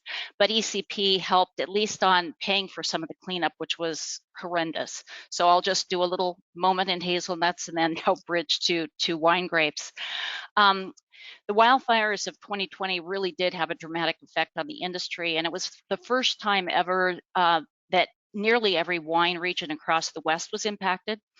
In October of 2020, the Oregon Wine Council, which I wear another hat, I chair that, we took a survey of our membership, which represents over 50% of the Oregon wine grapes grown, produced, and sold. And that survey estimated that due to the wildfires, production would be down about 25 to 30%. This number has been borne out by the Oregon Wine Board's Vineyard and Winery report that was actually published last week, showing a 29% decrease in total production due to the yields and the September wildfires. So what's the industry been doing about it? Well, some winemakers were able to produce the high quality wine Oregon is known for by using pretty creative processing tactics for smoke exposed grapes, or by using grapes picked before the wildfires began. The biggest issue for growers and winemakers is the unknown. We are working with what's called the West Coast Smoke Task Force, which is a loose collaboration to research the effects of smokes on grapes, partnering with WSU, OSU, and UC Davis, as well as work that's been done in Australia to answer questions and establish standards, because there are no standards out there. While we've learned a lot, there is still much more we need to learn. Smoke impact depends upon many factors: grape variety, length of time for exposure, proximity to the fire, chemicals to analyze, what's burning, new smoke versus old smoke, and others. Thus far, the industry advocates have been able to secure some federal dollars to help begin to answer these questions, and we would welcome additional support, certainly, from Oregon. Also, because of the severity of the wildfires up and down the West Coast in 2020, lab capacity was a huge issue. In a normal year, what could have taken a day to do an analysis that would allow growers to determine whether or not to invest in harvesting their grapes took multiple weeks because of the demands on testing capacity, at which point it was too late to make that decision. So many growers simply left the grapes hanging in the vineyard. In later September of that year, we petitioned OWB to help fund OSU in the short term, and the industry was able to, in this legislative session, this last one, secure $2.68 million of general fund money to help increase OSU's lab capacity for testing. As an example, on our farm, we left 18 acres of Pinot Noir hanging on the vine because we just didn't know the impact that the smoke had on our grapes, as well as the smoke was so thick that we were worried about the health of ourselves or the health of our workers, because we pick right alongside of our workers in harvesting the grapes. Had the lab capacity been available, we would have known the impacts of the smoke and may have been able to have a shot at harvesting the grapes when the smoke subsided. As a grower, I want to be able to deliver my grapes to the winery, but if it means jeopardizing the quality of the finished wine product, I understand why a winery would reject my grapes. Unfortunately, we need more research to define what the standards really look like. Further, you need to have established a 3-year production baseline to begin to qualify for crop insurance. Thus, that was not an available avenue for many growers in the state of Oregon. Wildfires on top of COVID made 2020 the most challenging year in the industry's history. And this is an issue that we believe will continue to see in years to come, given the climate change challenges that we have. Thanks.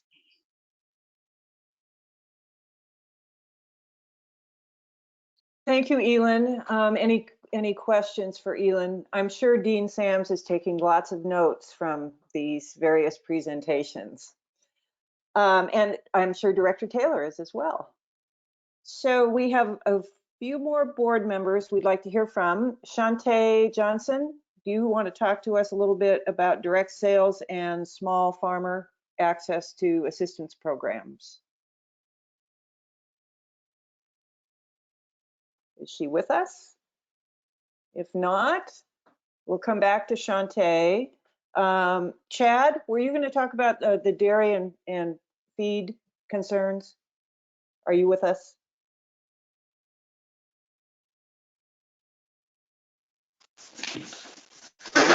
Oh, there we go. Yeah, I can for a minute if you like. That'd be great. Yeah, I mean, in terms of some of these natural disasters that are impacting dairy is going to be cost of feed. So, the drought's a big one. So we're huge consumers of alfalfa. So we've always worked on tight margins. So these circumstances just continue to get worse.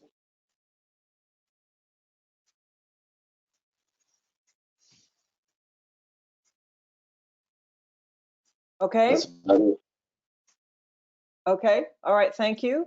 And is Randy still on? I was wondering if Randy wanted to share anything about seed production and effect on yields.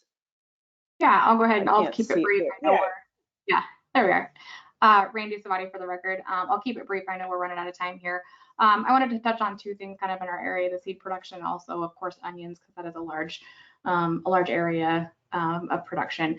Touch on the onions first. One of the big things is early on we came into the spring dry. We had a very mild, dry winter. They were planted earlier than normal, which is usually okay. We get some timely rains before the irrigation water gets here. Unfortunately, we didn't get those this year. So a lot of the onions, if they were planted early, they did sprout, they did germinate, but unfortunately couldn't get water to them in time and they did die. So we do have several stand losses because of that early drought that we're having. And that's showed up through the remainder of the year. When you have uneven stands with onions, you get uneven sizes. We're known around here for growing a very consistent large onion, the blooming onion type things that, you get at the restaurants. And we don't have many of those this year. The market wants those. Of course, the market wants what we don't have. And so then with the heat came on very, very early this year, as with the rest of the state, that really impacted the yield at that point. The tops just weren't quite ready, weren't hardened off enough to handle that kind of heat, and the tops went down. And when the tops go down, the growing stops. So we have a variety of very small onions that unfortunately probably a lot of them will not go to market. And then we do have a few of the larger onions simply because of the stand variations. The market right now is tough. There's some competing forces coming from other countries like Canada and Mexico. When we hit our production area, we have a lot of those. We're competing more and more with different countries bringing onions into the United States. So that's where a lot of the market problems are coming from. But overall, we do have decreased yields. We have decreased stands. Our onion guys are going to take a pretty good hit this year. Unfortunately, as with most of this area, we are a very specialized crop industry. And so there's not a lot of programs for specialty crops. It's on the federal level. The CFAP payments that came through last year definitely bolstered this area. However, that program was written in a way that timing of income and where the dates the income was taken impacted some of our producers, because sometimes when you have a 2019 crop, but you don't sell that crop till 2020, and that income then was adjusted because of the timelines that they set on those programs, we had some producers that benefited and unfortunately some that didn't. So it was there, and I'm not going to say it didn't help, but it didn't help everybody, and that's unfortunate. So that's kind of the onion situation. As far as the seed crops grow, I'll give Tyson some good news. We actually had a decent seed crop. Most of our seed crops did okay. Our turnips are kind of the earliest ones. The early on not having water, again, early we were worried about it, but for the most part, those yields came in okay. I would say right now on the tail end of things that we're concerned about, and I've talked to a few guys up in the Hermiston area as well that are kind of seeing this problem, is if you have a spring planted alfalfa seed crop, so the established stands that probably have been harvested already or getting ready to harvest, those came in okay and matured okay. But the smoke has really impacted the maturity of the seed crops, these later seed crops. So if we've got alfalfa seed in the field right now, we've got a lot of green seed pods that just because of the smoke, we're just not getting the weather, the shorter days, really isn't maturing. So we're probably going to have to take some of that crop with some green seed, which is going to impact germination. The yield is probably going to be there, but the germination quality of that seed is probably not going to be there. But for the most part, the seed crops around here did okay. Our sweet corn seed, I was really worried about. We had, of course, that early heat. Everybody knows that heat will kill pollen on the sweet corn seed, but actually there was decent conditions. The heat in the day didn't come on until later in the day, and corn typically pollinates from about 9 to noon. And you need a combination of humidity, wind, and heat to get that. And for some reason, we had the combination of wind, the right humidity and heat. So our sweet corn seed pollinated very well this year. I don't know, that harvest hasn't quite started, so germination is always an issue sometimes. But as far as it's looking right now, the crop looks okay. So some good news, some bad news, definitely getting hit hard, but I think we're going to be okay. Thank you very much. And Barbara Boyer, I'll just ask you to bat cleanup on this and talk a little bit about anything you want to share about the soil and water conservation districts, hay, water, drought, whatever. All right, thank you. Some things we're seeing in the conservation district world is lots of phone calls on water storage and ponds.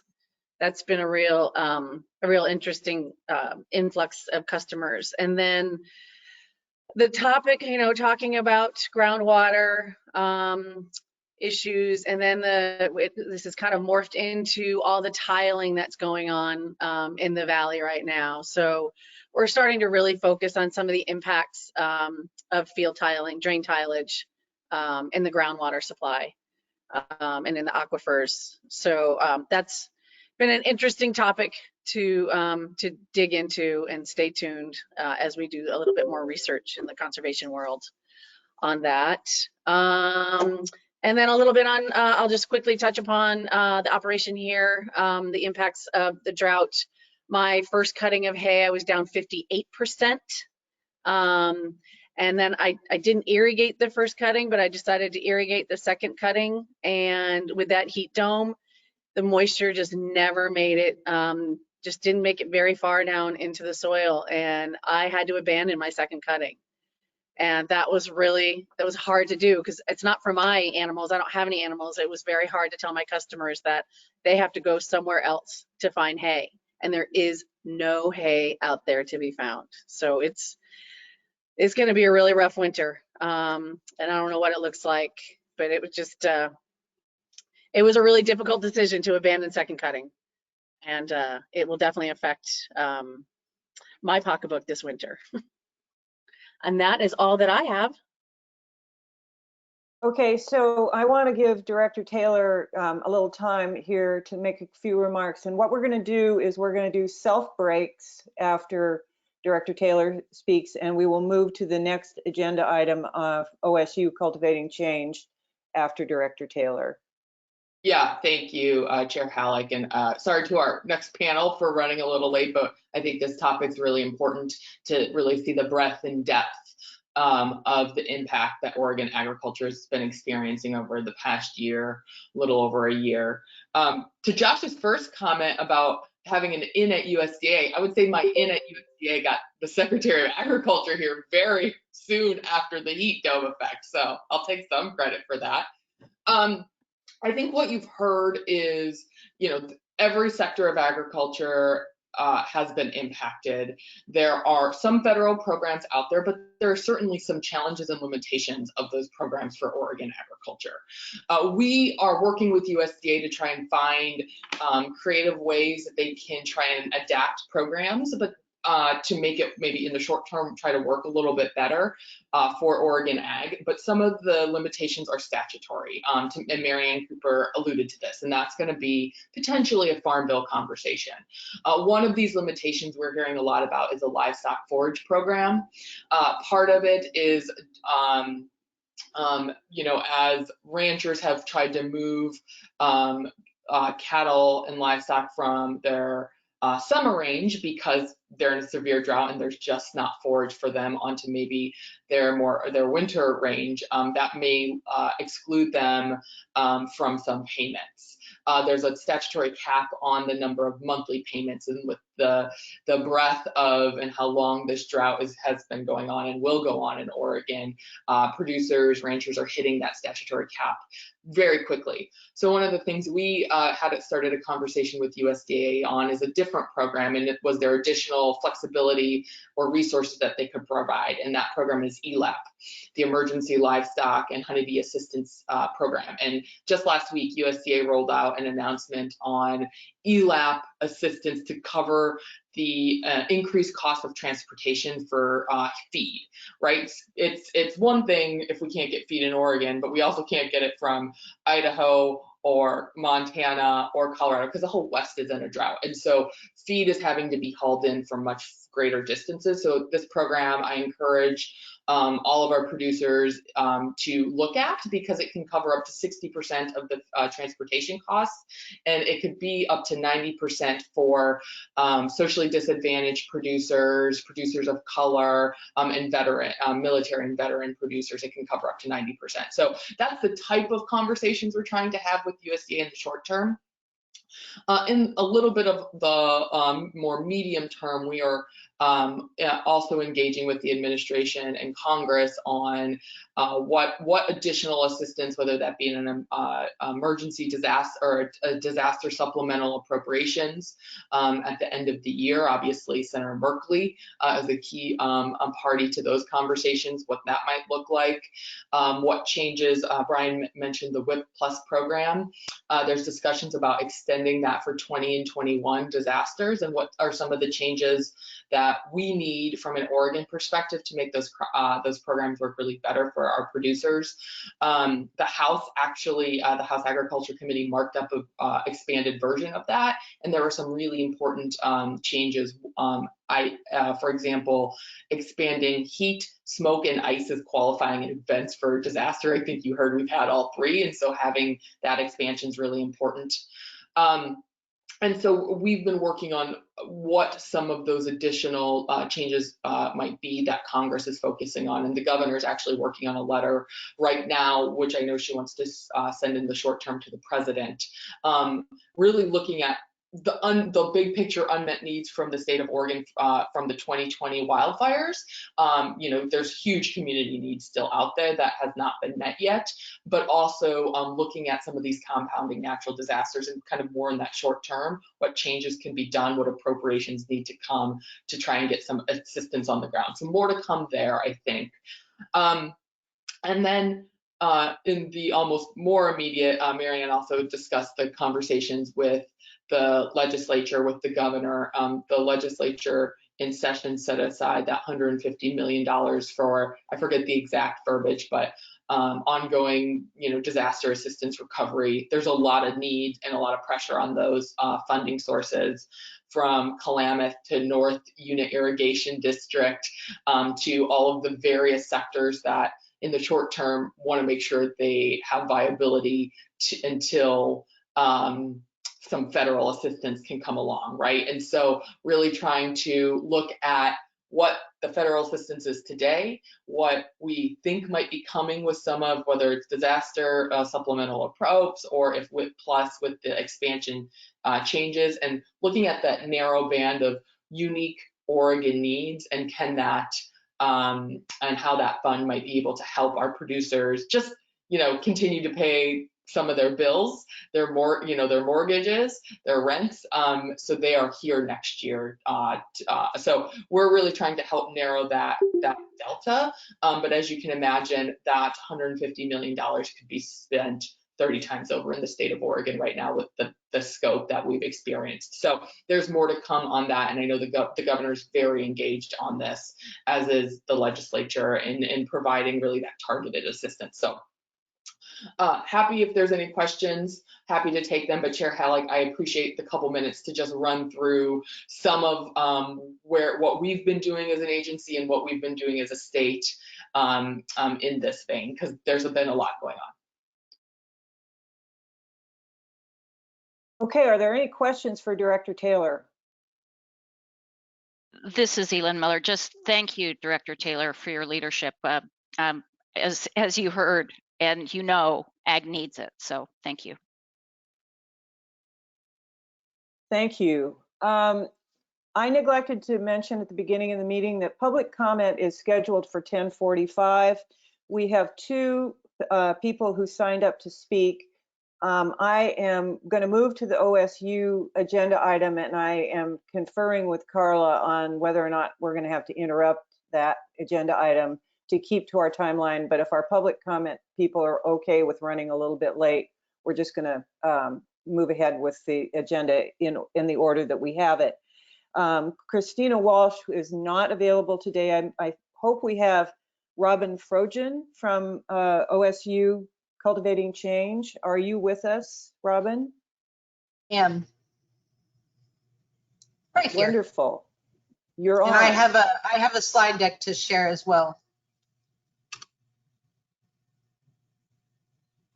Robin, I just made you a presenter, so you should be able to share your screen.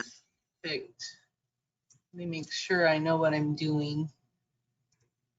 And Carla, will you make sure the public comment people are okay? I'm hoping they're on and have heard me say what I said, that we're going to be a little bit late.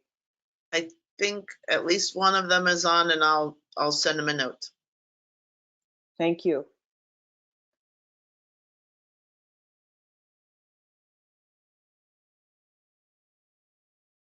You're not seeing my correct screen. Get this figured out.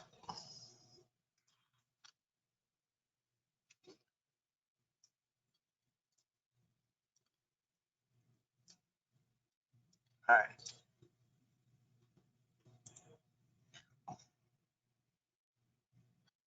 Robin, would it be helpful if I share my screen with the presentation and you give the presentation? Sure. Is everybody seeing the big Students for Cultivating Change? No. We did a moment ago. We saw your screen. All right. Share this one. All right. Now we're good to go. All right. Hi, everybody. Sorry for the technical difficulties. My name is Robin Frogen. I am one of the co-advisors for OSU's Cultivating Change Foundation. We're the fifth and the first on this side of the Mississippi.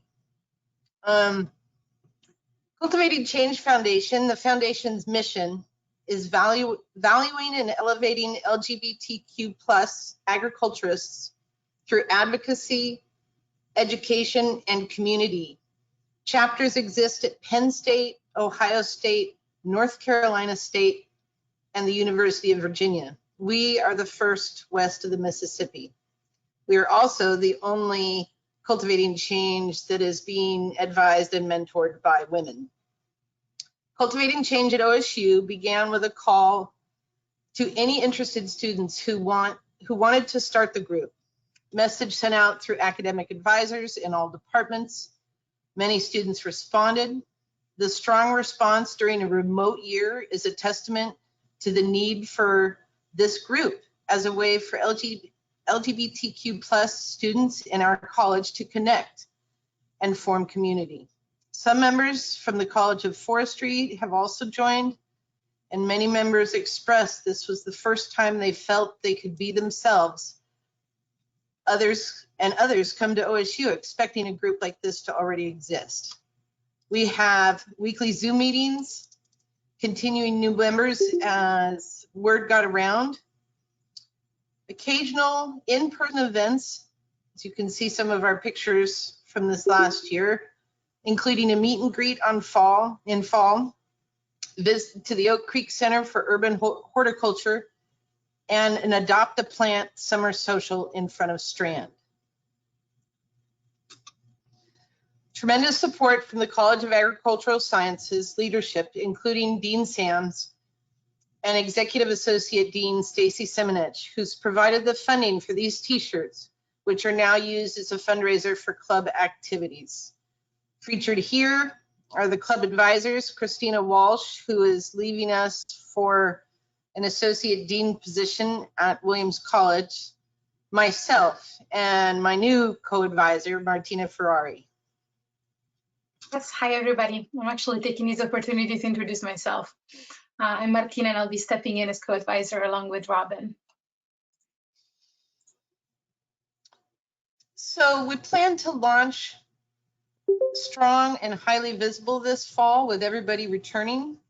Invitations from Willamette Valley farmers to come and to visit them, events planned, and an endless potential to keep the LGBTQ+ students on the path to their futures in agriculture. As you see, our future is so damn bright. We really just want to thank you for bringing us in today, for your interest and for your support. And Martina and I are here to open things up for questions. Thank you for coming and thank you for your patience with the delay. This is pretty exciting and great to see. What I am curious what the response has been and what events you have planned coming up. The response has been really amazing. I've been part of the OSU faculty now for 8 years. And prior to that, I was a student going through the food science program. It amazes me the outreach that we've been able to have just by words of mouth, involving students, bringing them in, our college advisors, letting every incoming student know that this is something that that's available. Next Tuesday, we'll be having the College of Ag welcome celebration, in which my creamery group makes ice cream and root beer, and we do root beer floats for all of the incoming students. This is a time for the College of Ag to show off all of our student groups, including Cultivating Change, there's the Food Science Club, there's the Goat Club, the Sheep Club, horticulture, everything. And it really allows students, old and new, to see what we're all about, to see what we have available to them.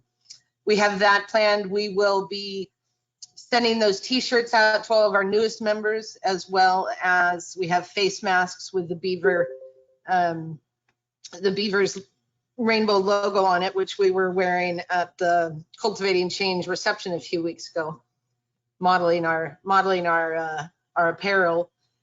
And we've just the students that are running the group are really putting together a lot of fun things. There's a drag show out at the farm planned, if we can get permission to have people gather in the right amounts. And it's just ongoing. All the students are coming up with great community builders, and that's really what we're about right now, is just starting to build this community so that we're good and strong and upfront. That's great. Thank you. Dean Sams, did you have anything you wanted to add, since these are your folks? Yeah, well, I'll just say Robin and Martina and Christina as well. We're sorry to see Christina go, but Robin and Martina, we're just really happy and proud to have you step up and lead this student group. It's so important that everybody feels welcome in our industry and in our disciplines of science. Robin, can you mention any connection or I don't know, support to the either informal or formal with the main Cultivating Change organization that you mentioned, the reception that happened a couple of weeks ago? But that's a real important connection, because that's an organization that's really fostering the student involvement in this as the next generation. Absolutely, Dean Sams. The national chapter of Cultivating Change is really there to support us as we start to make these changes and make these groups available to students. I mean, our hope truly is that we get seen now, and other colleges in the area and on the West Coast are going to hop on board. It really shows that the ag community is just as welcome to us as they are to everybody else. And that is something that a lot of us will go into not really knowing or being unsure about. And the love and support that we have received from our Oregon agriculturists is amazing. Support from Alexis, support from Dean Sams, it's just ongoing. When we were at the reception a couple of weeks ago, two ladies that have a farm up near Amity, a lesbian couple, and they were the first to come up to us and say, bring the group up here. We want to show you what we're doing. The queer community in farming is really doing some amazing things. We have a local farm that is run by a queer woman, and she came and talked to us and told us the ins and outs and some of the things that are hard and some of the things we learn that we know sometimes when we talk to people, they may not get us, they may not want to get us, but it's still us just being there and us showing that we're right along with everybody else. There's no difference. And that just surprises everybody. Yet at the same time, it's not. We're just a group of people that love what we do and we're passionate about what we do. Farming and agriculture is not an easy buck. I've listened to all of you this morning talk about all of the struggles we're having because of natural disasters and climate change and drought. We're still a bunch of people that absolutely love what we do, and none of that's going to stop us. And that's really what we appreciate about having ODA and our local agriculturists really supporting us and on our side. Chair Halleck, if I could jump in here, thank you. Thanks so much for all of your comments and bringing this to the board. For some of our newer board members, we had the Cultivating Change Foundation come and talk to the Board of Ag a couple years ago, and the board was really interested and excited about the work that that Cultivating Change was doing. And, initially we were supposed to be in person at Corvallis, so we thought that would be a great opportunity with the new chapter at OSU opening up to really kind of continue on what else is going on in Oregon. And, one of the things I have really enjoyed and want to be involved with Cultivating Change as an organization, both personally and professionally, is, we know we have the average age of the farmer in Oregon, but the United States is getting older and older, right? We know we have we need the next generation coming in every segment of agriculture. And we don't want anyone, and particularly youth in the LGBTQ community, to think, I don't fit there, I can't be there. They do fit, and they are welcomed, and we do need them, right? We need young people from all walks of life coming into agriculture. And so I think that's why I have such a passion for it, is, really that next generation. We need the next future, director at the Department of Agriculture may be one of these individuals, and it would be awful if they thought they didn't have a home in agriculture, and so they left when they do have a home in agriculture. And I think that's been such a great message I hear from Cultivating Change, and I'm so excited with this new expansion at the OSU with the OSU chapter. Thank you, Director Taylor, and thank you to our presenters. And Shaunte, did you just turn on your mic? Did you have something? Yeah, I just wanted to say, Shaunte Johnson speaking. I just wanted to say that I really appreciated your presentation, and I'm interested if there's any mutual aid efforts that the students are going to be doing maybe in the future, or projects that they're going to be working on. I would love to have you stay connected with us so that we could support in any way possible. So just wanted to say thank you for your work. You're welcome, Shaunte, and absolutely, we would love to start doing some events together and networking together, mentoring together.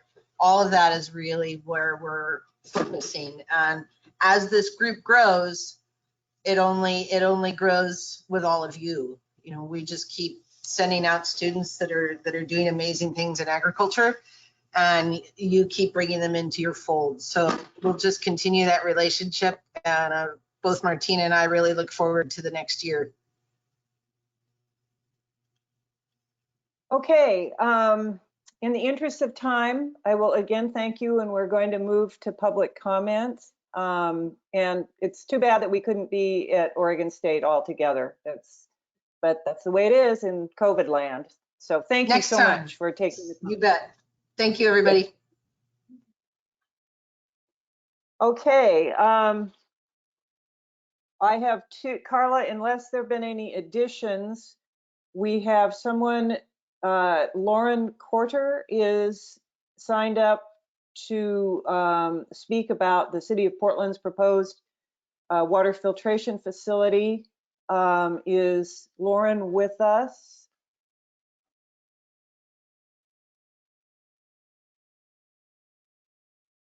Yes, no? she's on the line. Lauren, can you hear me?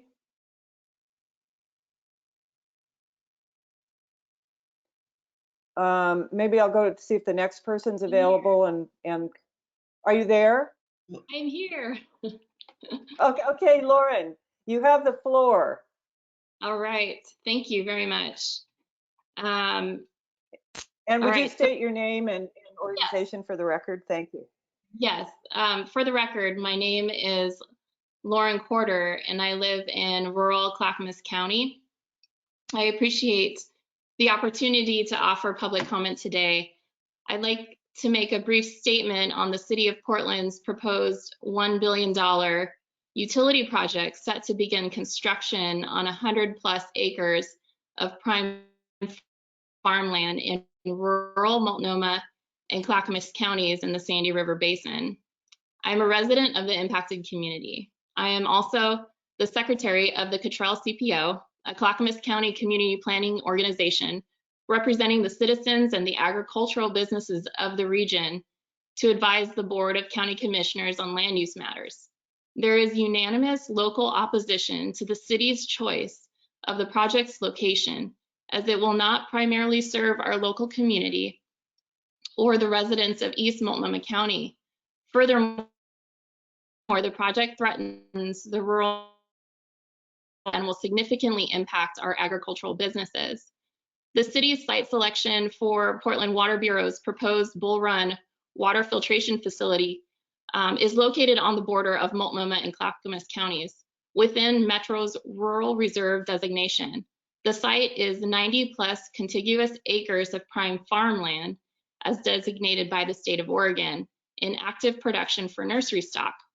This site is part of Multnomah County's last remaining productive agricultural areas.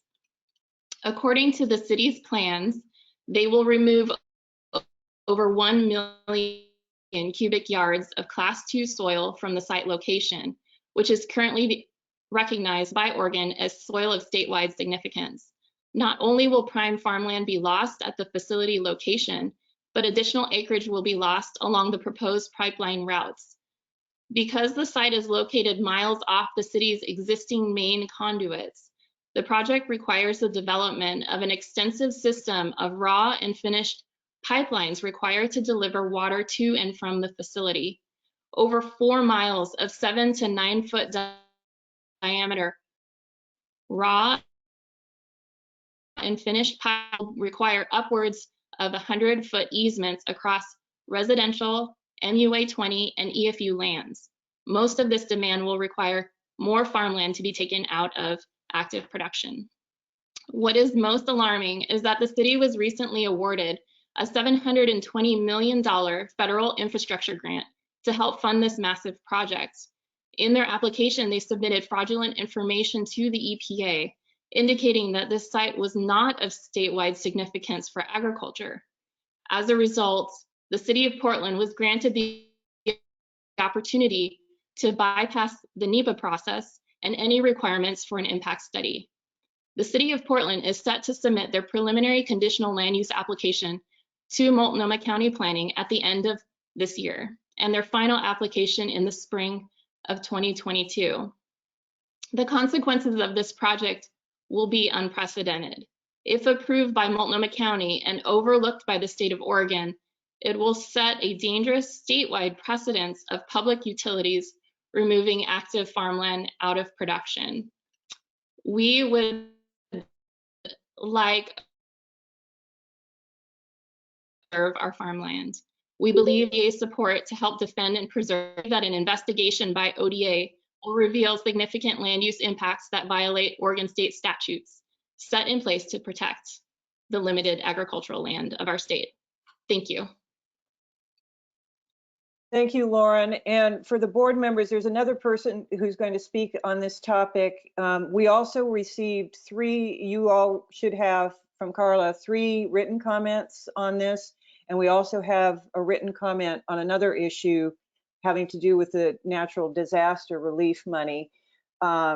Just so our public commenters know, the board will not be responding to you immediately after your comments, but when we get to our board business agenda item at 1:45, we'll discuss what, if anything, the board wants to do and follow up to these comments that you're hearing today.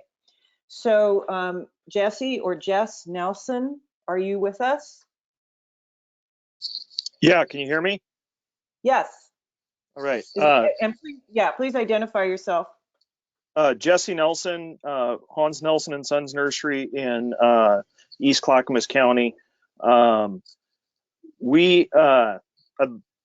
said it very well. I'm on the involved in a soil and water conservation district as well. And the main concern is the setting a precedence of conversions of farmland to an industrial facility. It's the land is in a protected class, and I would just really hope that ODA could get involved in making sure that everything's on the up and up. All right, well, thank you, Jesse. Carla, I don't have anybody else signed up. If there is anyone, let me know. Otherwise, because of the superlative meeting management by your chair, I think we are now going to be able to take a break before the 11:15 agenda item. So come back by 11:15, please.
All right, we're going to reconvene here in a moment. I think people are still joining us. Our 11:15 agenda item is a panel to discuss mental health concerns, especially with COVID in the ag community and our rural communities. Obviously, COVID has really given people a sense of isolation and compounding whatever other concerns with the wildfires and everything else that we heard this morning that's been going on in agriculture and some of our rural communities. So it's a very timely topic for today. We are going to be joined by Allison Myers from the Oregon State University College of Public Health and Human Services, and Cassie Buska, I hope I'm pronouncing that correctly, from OSU's College of Ag Sciences, and Megan Crane from the Oregon Health Authority. And I don't know if you all have an orchestrated presentation. Otherwise, I would just have you speak in the order that I just said, which would be starting with Allison. And Carla, I don't know if there's some kind of a PowerPoint or whatever, but otherwise I'll just turn it over to Allison. And if each of you, when you speak, could introduce yourselves for the record, that would be great. Thank you and welcome. I do have a PowerPoint for Allison, so I'll get that loaded and share my screen here. Great. Thank you so much, everyone. This is Allison Myers speaking. I'm pleased to be here, and I see some familiar faces. Thank you to Megan and Cassie for sharing the panel. I have been a team member at Oregon State University for about 3 years, a little over 3 years, and I wear two hats. One is that I direct the Oregon State University Center for Health Innovation, and I'm also serving as the interim program leader since July for Extension, Family, and Community Health. And probably the most important thing I would want to share today is that my contact information is here on this slide. And if you're interested in having a conversation with me about how our College of Public Health and Human Sciences, which includes both the Center for Health Innovation and our Extension Service Family and Community Health Program, if you'd like to talk more, I would love to talk with you. Next slide. I also want to acknowledge that all of the work that we've been doing over the past 12 months-ish or so is in thanks to a larger team with a lot of community partners. These are the folks that work on the team, the Coast to Forest team, promoting mental health and preventing substance use in rural Oregon. Marion, Dusty, Robin, Brianne are all extension faculty. We've got folks in Tillamook, Lincoln, Union, Baker, and Lake counties that are dedicating time to this now. And then we've got a group of folks on campus in Corvallis, Sandy, Ivan, Abby, Aurelia, and Erica. And some of them are graduate students, which I think is important to mention that training component. And our website's there on the slide. Next slide.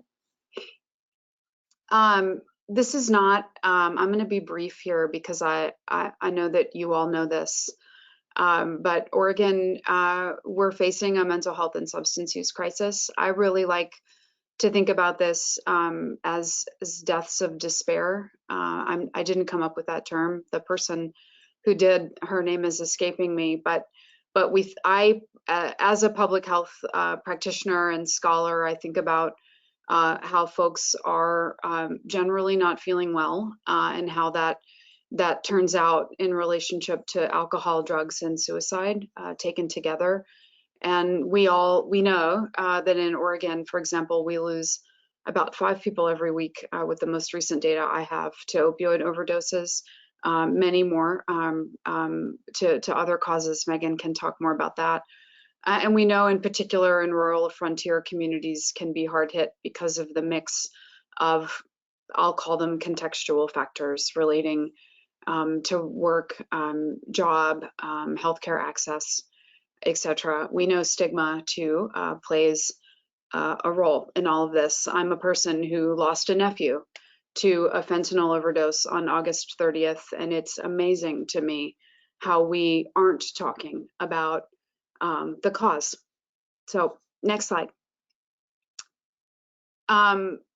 In case it helps us to, this is what Mental Health America, they're an advocacy organization, says about Oregon.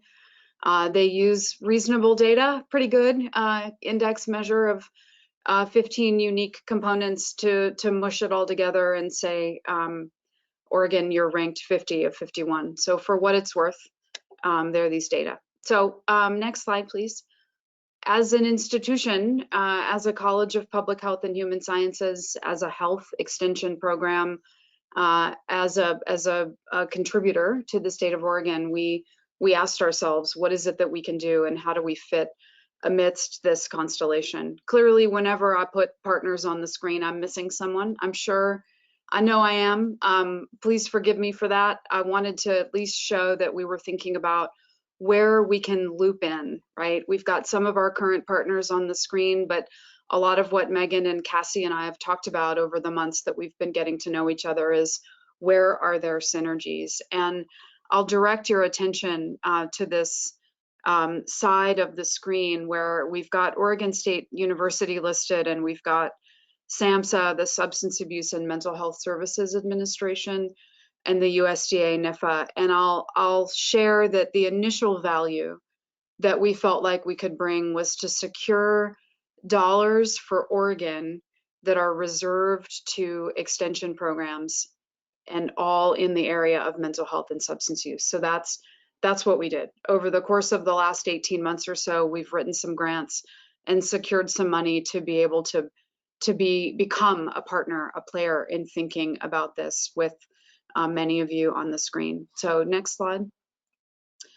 There's a bunch of things that we're doing. The boxes in white in the middle of that graphic are the program activities that make up Coast to Forest.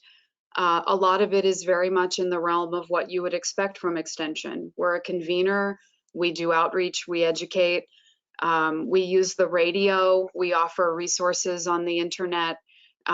It's all there, right? But I want to share two things that we've been working on in particular in hopes that maybe some of you will say, can we do more of that? Because the answer is probably yes. Next slide. One of the areas where we've been doing some effort is to train folks in mental health first aid. And mental health first aid, if you're unfamiliar, is a lot like regular first aid, except here we're talking about mental health. And this is a program that originated in Australia in the year 2000. There's a whole lot of peer-reviewed research that says that it can be a really positive experience. It teaches learners to recognize and respond to signs and symptoms of mental health and substance use challenges. One of the things that comes along with the training you see there on the right is a resource guide for a county that essentially teaches a mental health first aider where they can get additional supports. So who's doing what, where in your local area to support people who may have challenges. So we, those resource guides, that's an example from Union County. There's one on our website for all 36 counties. They've been vetted by lots of folks. They're a good effort towards completeness and will be continued to be updated over time. Next slide, please. This is data that is fresh out of our evaluators' hands. We've trained 195 individuals in the last 12 months. 60% of them come from rural zip codes in 16 counties. The other 40% come from urban zip codes in 7 counties. And what we're finding is that if we ask our folks that we've trained at 30 days, you know, how you doing? What did you learn? We find out that they are feeling, they're more aware of signs and symptoms of mental health challenges, so better able to see who might be struggling. And we also find they tell us they're more confident in being able to get help. And get help, as I've said, some of that comes from knowing where to turn, which involves resource guide that I shared on the previous slide. What we're also finding, and I'm grateful for this, is a decrease in stigma. And, you know, if you're looking at the data there and you see 79% and 85% and then 30%, it's a little lower. We've been talking with people who are already working in social service and mental health often. And so they already have a low, probably, a low personal endorsement of stigma. But we expect to watch these data change as we train more people.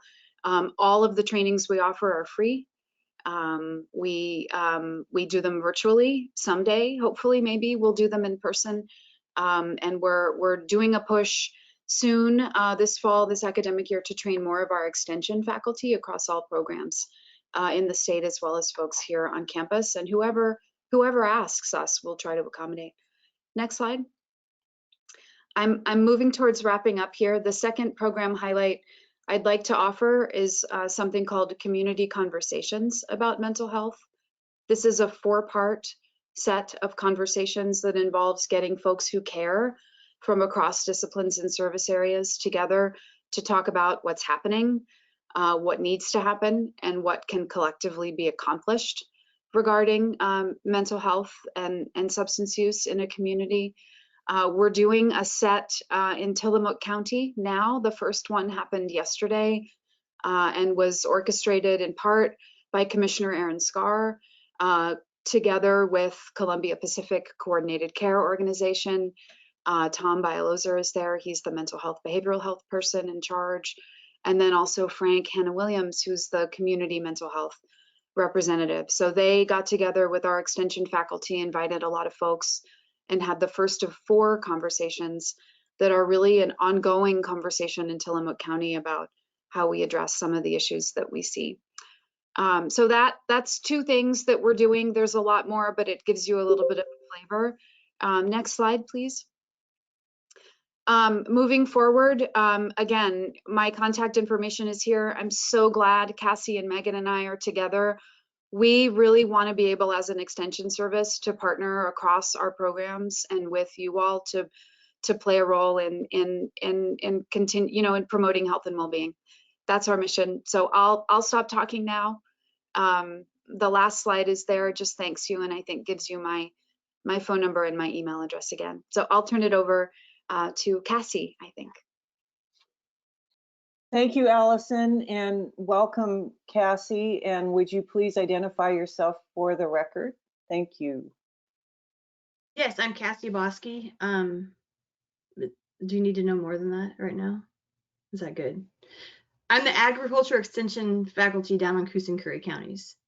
So, and I'm going to talk about the Farm and Ranch Stress Assistance Network. It is a program that I worked with Washington State, and we got a pilot grant for a pilot program. It was supposed to start in 2019, but the money didn't come through, so we started it in 2020. So that's what we're doing now, and that's what we're going to be doing in the next year, which is what I'm sharing about. But I should have had a slide about this, but I don't. So why we even have this program. So Allison addressed a lot of this, why like suicide is a problem in rural communities. Mental health, any sort of mental health distress is a problem in our rural communities. When you look nationally at the averages, there was a 35% increase in suicide rates from 1998 to 2018, which is significant. And when they looked at that data from 2018, they saw that the rates were higher in rural counties, which, Carla, if you could show that county slide right now, if you have that, which is what Oregon did, made a really nice figure illustrating this point. And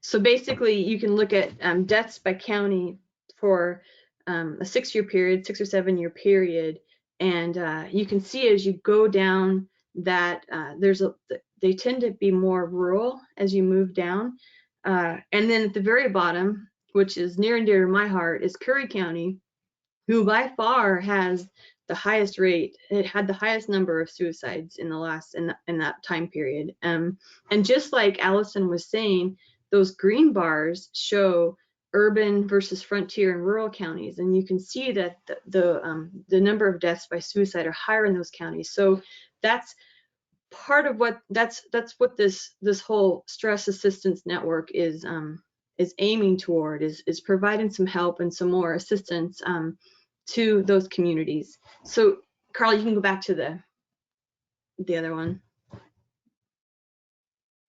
And the next slide. So like I said, I'm the Ag Extension faculty in Coos and Curry counties, and I'm in charge of everything remotely agriculture related down here, except for forestry and fisheries. So thankfully that's the case. Anyway, and then the next slide. So I'm busy and I have lots of interest, but this is another thing that I've added to the plate because I just feel like this farm stress suicide prevention is super, super important.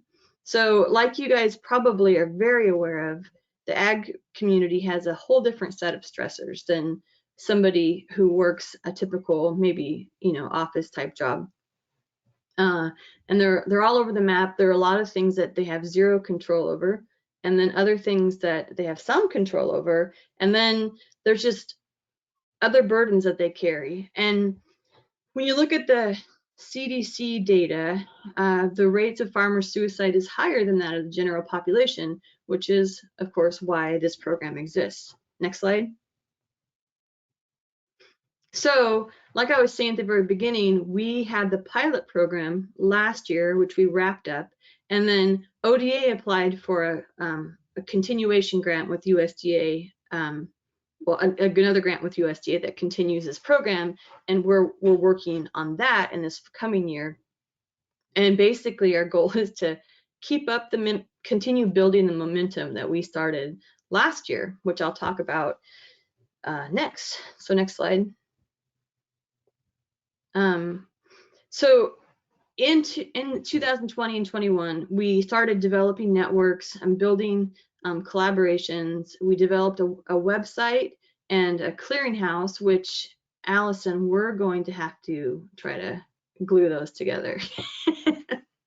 Siloed. Siloing. We put on QPR trainings, and which I'll talk about in a little bit, and then this other stuff. And so in this next year, we're continuing these efforts to just try to grow the program. And then also there was a Western Regional FARSAN, which grant that was really big, that 14 states and territories are participating in. And in that program, they developed a survey to hand out to all the farmers, like as many farmers as they could get the responses from, and it closed on June. And so we have some preliminary results from that we're going to use to develop some further training this year. So next slide. This is a picture of our website that I've got. A woman named Julie Leap is working on this with me and does a lot of amazing work, and she developed and designed this. And it's just a great website. There's a short and a quick email web address for it there. And on the website, it shows our upcoming trainings, which we're trying to do those monthly, and I'll talk about those too, I think next. So next slide. Yes, QPR training. So this is one of the key things that we're doing. Allison is doing these, that Coast to Forest program is doing the mental health first aid, which is a phenomenal course, and I would encourage all of you to take that if you haven't yet. It's an all-day thing. Is it 2 days? I'm not sure, but 1 day, all day, 1 day. And then we're offering what's called QPR training, and the QPR stands for Question, Persuade, and Refer. These are 90 minutes to 2 hours, and basically it correlates with CPR, where CPR is a physical intervention to a crisis. QPR is a intervention to a mental crisis. Just a suicide prevention, recognizing the signs and giving people tools on how to respond and help somebody through that. So that's what we're encouraging people to take now, as well as the mental health first aid. We did monthly trainings last spring, and we found that it is difficult to recruit people to this. So we're working on ways to improve that. But next week on the 21st, we have our first training in this session, and we have one in English and one in Spanish, which we're hoping to continue through the year so that we can reach both of those populations.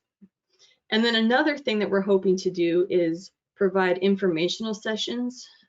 Unless we do the official training, we can't call them trainings, but we can provide information about mental health in farming communities and QPR trainings at educational events. So I'm reaching out to my colleagues and anyone else. We're just trying to build that network of people who are doing some sort of pesticide training or educational training that we can have 15 minutes and just talk about this issue. So that's coming up this year. Next slide. And then we have some preliminary results from that farmer survey that I just told you about. And there were a whole lot of stressors that stressor boxes that they could have checked and ranked. But the top 5 that they reported were lack of time, workload, interpersonal stress, legislative issues, and production costs. And then the 5 things that they were super interested in learning about didn't always match up. So financial assistance, relationship support, succession planning, sleep, and physical activity, those are our clues into what we should be looking at for educational topics this year to meet the needs of the community. And then another piece of information that came about from anyway, it's a mental health, let me see, hold on. It's a mental health survey that medical providers do, and we did it as well. And what we saw was over 18% of the respondents had reported their responses indicated they are suffering from moderate to severe depression, compared to almost 9% being the national average. So that is in line with the data that we've been seeing. It was just interesting to see that play out in the surveys that we sent out this year. Next slide. And then one of the other things we asked about was, how do you want to learn? Like, how would you like to get this information? And interestingly enough, they all went through the entire survey, but for some reason we didn't get a very high response rate on this section. I'm not exactly sure why, but it does suggest that this may correlate to the rates of depression and stressors and stigma that we've been talking about, low help-seeking behavior in this population. So combating stigma, which Allison, we should connect on this too, is going to be an important strategy. They wanted their number one way they wanted to get information was through self-paced online courses. And then number 2, they wanted to have, they were okay with discussions at informal events. That was okay on that. So that fits in really well with extension. Both of those things do. So we'll be working on meeting those needs as well in the coming year. Next slide. Oh, and then that's it. That's my information. If you are interested in reaching out to me, feel free to do so. I'm happy to talk to anybody and provide as much information as I can. And if you have ideas or people that maybe we could be reaching out to make connections and to provide trainings or more information, please let us know. That would be fantastic.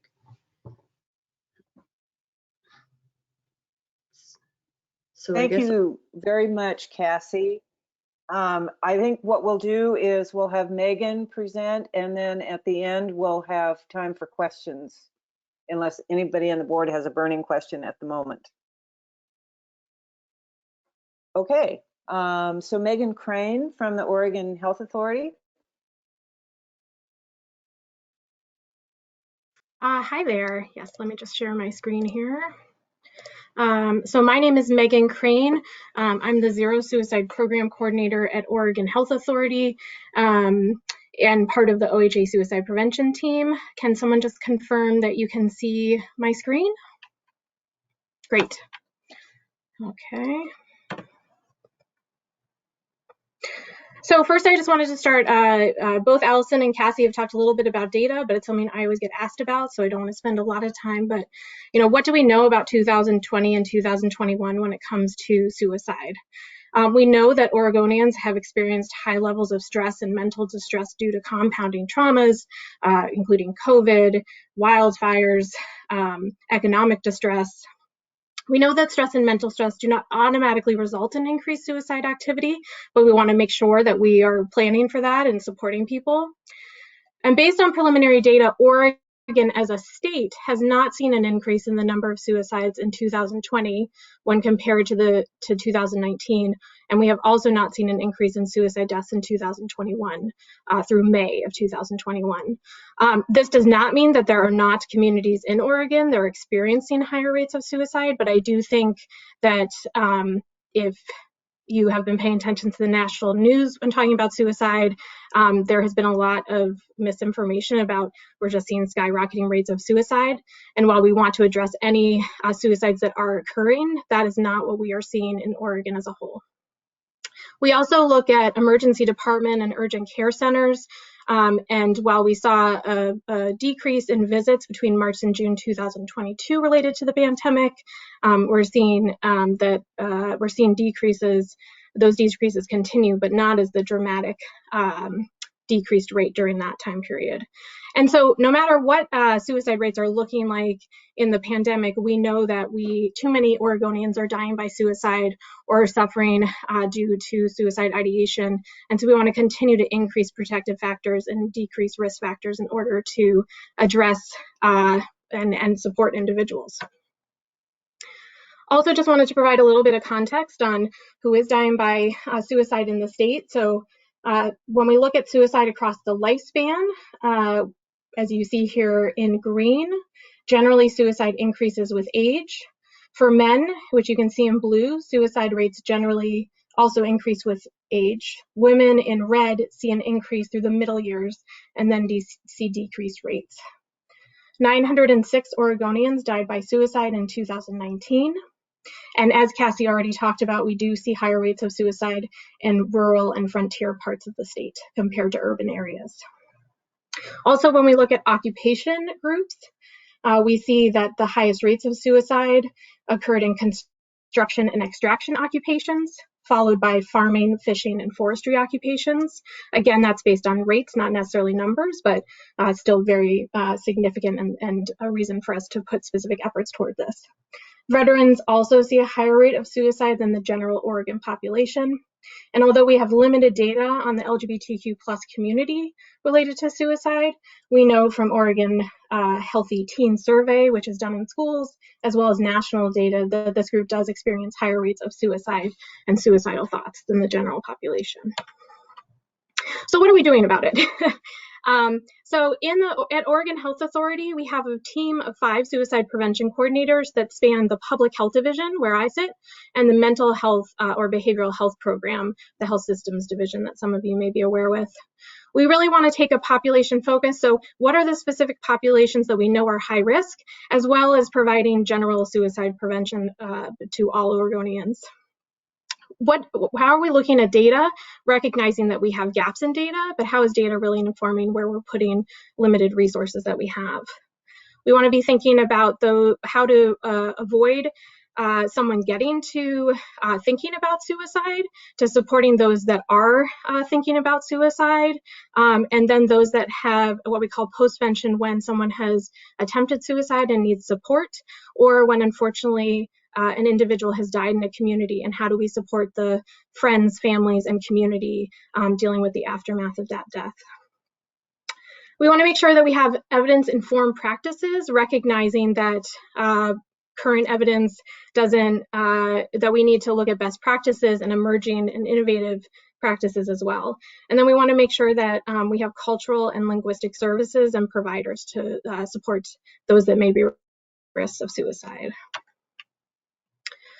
So what are we doing? In 2009, we created the Youth Suicide Intervention and Prevention Plan, which we define as youth as 24 and under for that plan. In 2019, the legislature passed a policy option package, which expanded the state funding going to suicide prevention substantially. And so we've been working on getting plans in place. Mostly this is about, we know communities across the state have been doing suicide prevention forever and are doing great work. And so how can we learn from communities and support communities in doing this work? So this provides a variety of different programs that we're supporting. Cassie and Allison have talked about mental health first aid and question, persuade, refer. There are also other programs that we're looking to support, as well as supporting schools in putting efforts in place, and our clinicians and practitioners in advanced skills training that can support those individuals that need treatment for suicide. We also have created a how to address firearm safety for the rural client at risk of suicide, a course for healthcare providers in rural areas. This was done with research based on focus groups with rural firearm owners in Oregon, and then tested more broadly to see, how do you want, if you are at risk of suicide or someone you love is at risk of suicide, how can a healthcare provider talk to you about that? And included in that conversation is a reduction in lethal means, meaning, if you have a firearm or medication or other thing that you are considering using for suicide, how can we talk about removing that temporarily during that time period, recognizing that talking about firearms in our culture is pretty divisive right now. So what did we hear about how rural firearm owners want to be talked to by their healthcare providers, and how can we provide that education and learning to rural healthcare providers? This is a brochure that was based off of some of the messaging that came out of those focus groups. As a public health professional, I can say that when some of my colleagues see this brochure with some of the imagery and, for example, some of the language, we believe firearms are an American way of life, a constitutional right, and a necessity in order to protect ourselves and our families. And with that right to bear arms comes responsibility. There's a lot of discomfort. But again, this is how firearms see safety, firearm owners see safety as a really important aspect, and we don't want anyone in their communities to have suicide.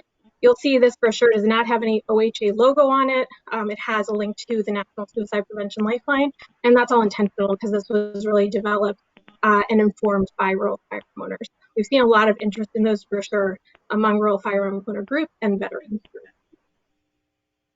So our current work is really about continuing to connect with local and regional suicide prevention coordinators and coalitions, including the work Allison and Cassie are doing. We connect, there are coalitions or someone dedicated to suicide prevention coordinator in almost every county, and we continue to try to just grow and understand what work is going on and how we can continue work and help grow. The Youth Suicide Intervention and Prevention Plan is currently in a revision. The Oregon Alliance to Prevent Suicide is a group that is an advisory group to OHA on that plan with an extensive list of stakeholders involved in that. We also, excitingly, are developing our first adult suicide intervention and prevention plan. The legislature, as part of that 2019 funding, provided funding for an adult suicide prevention coordinator, which we have not had in the state before. So that's very exciting. Work groups that are contributing to this plan include a rural focus group, a group focused on what's referred to as means matter. So looking at firearms prescriptions and the groups that are affected by those, and non-legislative interventions that we can do to support those groups, construction industry, men. So lots of intersections with our rural and frontier community to make sure that this plan includes recommendations specific to the rural and frontier communities and occupations in them. We do have grants that support youth suicide prevention positions in select counties, and we also provide funding to all tribes right now to support suicide prevention. And then we're also doing a lot of work with health systems through what is called the Zero Suicide Initiative, which is really an aspirational goal, but really how can we provide suicide safer care within health systems through training and systems change, recognizing that has not been a focus in the past, although we have lots of dedicated and heroic healthcare professionals that are supporting individuals. And then development of 988. So this is a national 3-digit behavioral health support line and system. So right now there's the National Suicide Prevention Lifeline, which is nationwide. So 988 was passed by the United States Congress and will be implemented in mid-July 2022. This is more than just really a line. This is about developing an infrastructure behind 988 that's similar to 911 with support people in behavioral health crisis. So lots of work going on here, lots of work to be done, but it's allowing for a lot of conversations and how we can have a better system around behavioral health crisis and mental health crisis with individuals. I will represent my colleagues who work on overdose and not well, I'm sure, but I did just want to highlight this to this group and happy to connect with colleagues. We are providing local public health authorities funding through a CDC overdose data to action grant that we have, as well as SAMHSA state opioid response funding to improve local systems for preventing and responding to opioid and other drug overdoses. This initiative, as it currently is envisioned, will go through August 30th, 2022, and counties were selected for funding based on burden. High burden regions were identified by a combination of indicators on mortality, hospitalizations, prescribing data, and the high intensity drug trafficking area regions. 2 new regions were added this year, including North Central and Klamath and Lake. There also is the Oregon Heal Safety campaign, which is a culturally responsive prevention-based media campaign to address opioid crisis in Oregon. The goal is to raise awareness of the risks and downsides of using prescription painkillers, opioids, and to empower people to ask their doctor for non-opioid options for pain management. This campaign has an equity-based focus on engaging communities who have experienced significant disparities in health, featuring real Oregonians telling their stories. The Opioid Pain Guidance website features toolkits and resources for patients and providers on pain education and treatment, safe opioid prescribing, and addressing opioid use disorders. Over 30,000 clinicians have completed the Oregon Pain Management Commission online pain training course since it launched in 2018 and is available through this website. And then we also have the Pinpoint Project, which is we're working on in collaboration with the Oregon Research Network, which is quality improvement project in 60 primary care clinics in rural areas to improve pain management and opioid prescribing. So really working with those clinicians on providing education, having discussions about it, what are the barriers to this, and as part of that project, we're actually designing a suicide prevention module that will be part of the program and something we hope is kind of an initial pilot. There's also reverseoverdose.com, which is the Oregon media campaign that empowers employers and bystanders to respond to overdose in the workplace. Reverse Overdose educates people on recognizing signs of overdose and obtaining and using the overdose reversal drug naloxone, also known as Narcan. And then finally, because a lot of this has been about what we do, but also a lot of this is about promoting hope and healing in this community and understanding people that have been thought about suicide chronically or survived a suicide attempt. And how have they gone to live on what they define as a healthy and thriving life? So the Oregon Alliance to Prevent Suicide, September is Suicide Prevention Awareness Month. So the Oregon Alliance to Prevent Suicide, with the list of coalitions you can see here around the state, did a Signs of Hope campaign. The main event was on September 9th, but many counties are doing events throughout the month.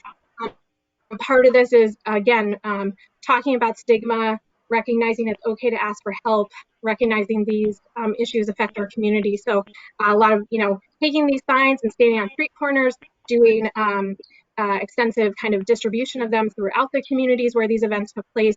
So really just wanted to end on, something hopeful and something that a lot of local communities did for this month of Suicide Prevention Awareness Month. And again, you'll have this slide, but the contacts here are myself, Megan Crane, and the other suicide prevention coordinators that I work with. And then I've provided some links to some of the resources that I've mentioned during this report. We are putting out a monthly suicide-related as well as overdose-related report, which you can sign up to get directly by your email.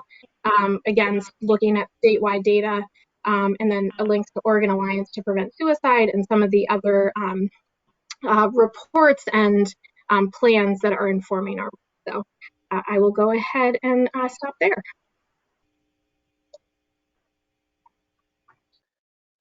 Thank you very much, Megan. We have a few minutes for questions from the board, comments. I have one question to start off with, I guess for either Allison or Cassie.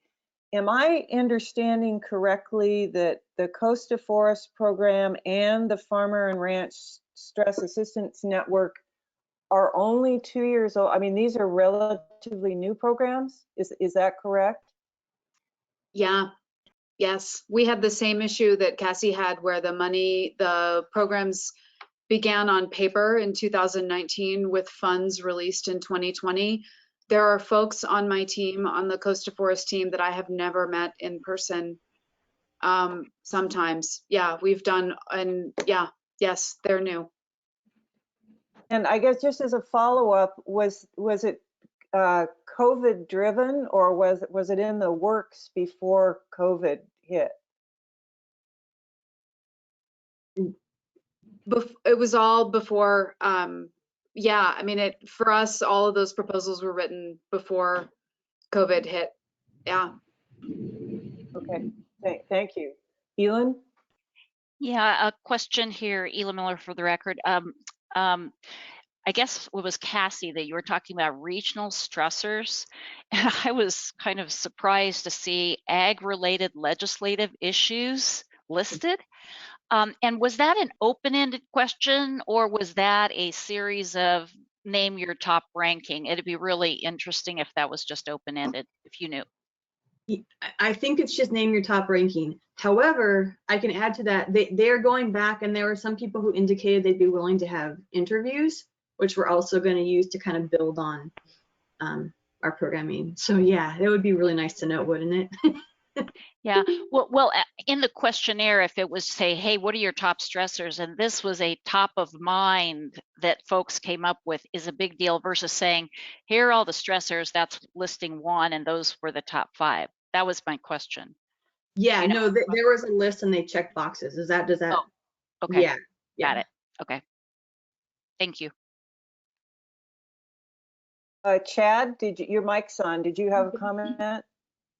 I do, just a comment, I guess. I know in the dairy industry, this is one of these things that we've had to pay more attention to, in the last decade. Nationally, we've definitely seen an increase in suicide rates in dairy. And so even like in Oregon Dairy Farmer Association, there in some of our annual meetings and stuff, we've started to provide more education and support and these kinds of things, and just try to bring more attention to it. And I just appreciate all the work that you're doing. And I might even see if Tammy Kerr can make some contacts with you guys just to get some better resources to be able to share, in these area meetings that we have and stuff, and just kind of keep it at top of the conversation so that, people can have the opportunity to take information home and have that, because they don't often, come out about it very easy.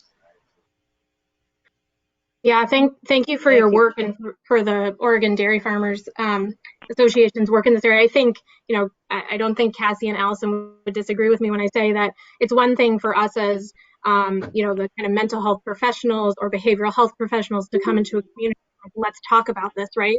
But it's quite another thing and much more effective, Chad, for you and your community to want to talk about this. And I mean, that's, I think, the direction we know this has to go.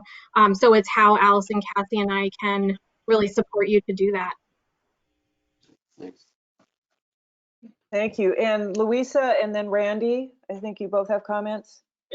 Well, I have a question for Casey. You mentioned that sometimes it's hard to reach the community or the audience. How did you deliver the survey? How many people answered to that survey to get the results that you have? Sorry, I was actually digging when this started. I thought I need to pull that preliminary data up, and I don't know right now, right offhand, and I can't find the file. It's on my computer, but I know we like 45% of the respondents were from Oregon, so we had the highest percentage. 45. I'll try to find that while and I'll see what I can find. Yeah, just to know that the sample was representative to the people, you know. And how did you deliver that? In person, by mail, by phone? How was the survey done? We delivered it via email. So yeah, that limits the population for sure. So that wasn't ideal, but we weren't really sure how to do it better. And maybe we can redo it in the future with some better distribution methods, but that's what we had for right then with COVID and everything. Yeah. Okay, thank you. Yeah, and perhaps, Luisa, if you have any thoughts that might help these guys, you know, feel free to get in touch and share them. I was worried to have the sample, the right samples to say this is the number. So who are the people that you're reaching out? And I was thinking in the Hispanic population, that's it, in agriculture sector, they don't have access to email. It's so hard for them to do that, even in person, even you deliver by printed material. So how do you get that information? So I was curious about that. So how are you approaching? I don't know the answer, but I do a lot of efforts to reach different agricultural communities by survey, but that is hard, even at a different level where the people have access to internet. People don't like answer surveys. It's a kind of hard, but yeah, I was curious, how are you approaching that? And what's interesting anyway. Thanks. Yeah, and Cassie and Allison, in case you didn't know, Luisa, who is on our board, is also OSU faculty. So you're all in the family and perhaps can find each other at some point. And Randy, did you have a comment? Yeah, I want to say thank you for everything you guys do. This is something that's near and dear to me. I think some of you guys know, some of you don't. I sit on two sides of a desk. I sit on the desk as a farmer, and I understand the trials that everybody goes through and the toll it takes. I also sit on the banker side of the desk. I am an agricultural banker, and so I see customers come in. In the 10 years that I've been a banker, I've gone to four funerals due to suicide or overdose, and one of them was actually just Monday. So this is something that's hard, and I always leave those situations and that funeral on Monday with a conversation of people of, we saw the signs. I mean, they were there. We knew there were trouble, but we didn't feel equipped to do the right thing. We did everything that we thought we could. It's not that we didn't ignore it, but we didn't feel equipped. I was talking to the gentleman that passed away on Monday that we went to the funeral, talking to one of his fertilizer reps, and we both sat there and talked how we knew there was a problem, but we didn't know what to do. And so I would encourage you guys to reach out to those that are involved, not just directly to the farmers and ranchers, but those people that are involved, the bankers, the fertilizer reps, the seed reps, so that when we see the signs, we know where to go. And like I said, I've been through 4 of these now, and I still don't feel like I'm any more equipped than I will be for the next one. So, you know, encourage you guys to reach out to different avenues that way. Farm credit, we have, you know, meetings where we all get together, and this would be a perfect topic for us to look at and say, hey, this is how you help your producers. So yeah, reach out and I can get you guys contact information if you need. So I took all of your guys' contact information as well. So reach out and I'd love to work with you guys. Wonderful. That's great. You guys are actually on our list, so to reach out to, yeah. And Randy, yeah, thank you for sharing about your loss. I'm so sorry that you have experienced those. And I think, you know, we all want to do better, but also recognizing that, you know, a lot of people don't have the tools. So although it's easier said than done, recognizing that you did what you could, and you know, trying to really not have blame within the community. But again, you know, what is the question, persuade, refer course when appropriate, maybe not directly after a death, but you know, when people can absorb that information. To asking someone if they're thinking about suicide is a really, really hard question to ask, because we don't learn how to ask it. No one learns how to ask it. There's lots of stigma, and actually asking someone about suicide can actually really open up a conversation and lead to helping someone. But again, most people do not have the tools on how to ask it or feel comfortable asking it. And so that's a lot of the work that Cassie, Allison, and I are doing. So yeah, look forward to connecting with you or supporting you. Well, thank you all three. I think this was a serious topic, obviously, but given everything we heard this morning, I think it's very relevant for people to have this on their minds and consciousness. So the board is going to take a break now for lunch for a half hour. So we will reconvene at 12:35 for our next agenda item, which is going to be the ODA hemp program update. So see you all in a bit. I would suggest that we go ahead and disconnect and then rejoin the meeting at 12:30. Oh, okay, that's fine. We can do that. Thank you, Carla.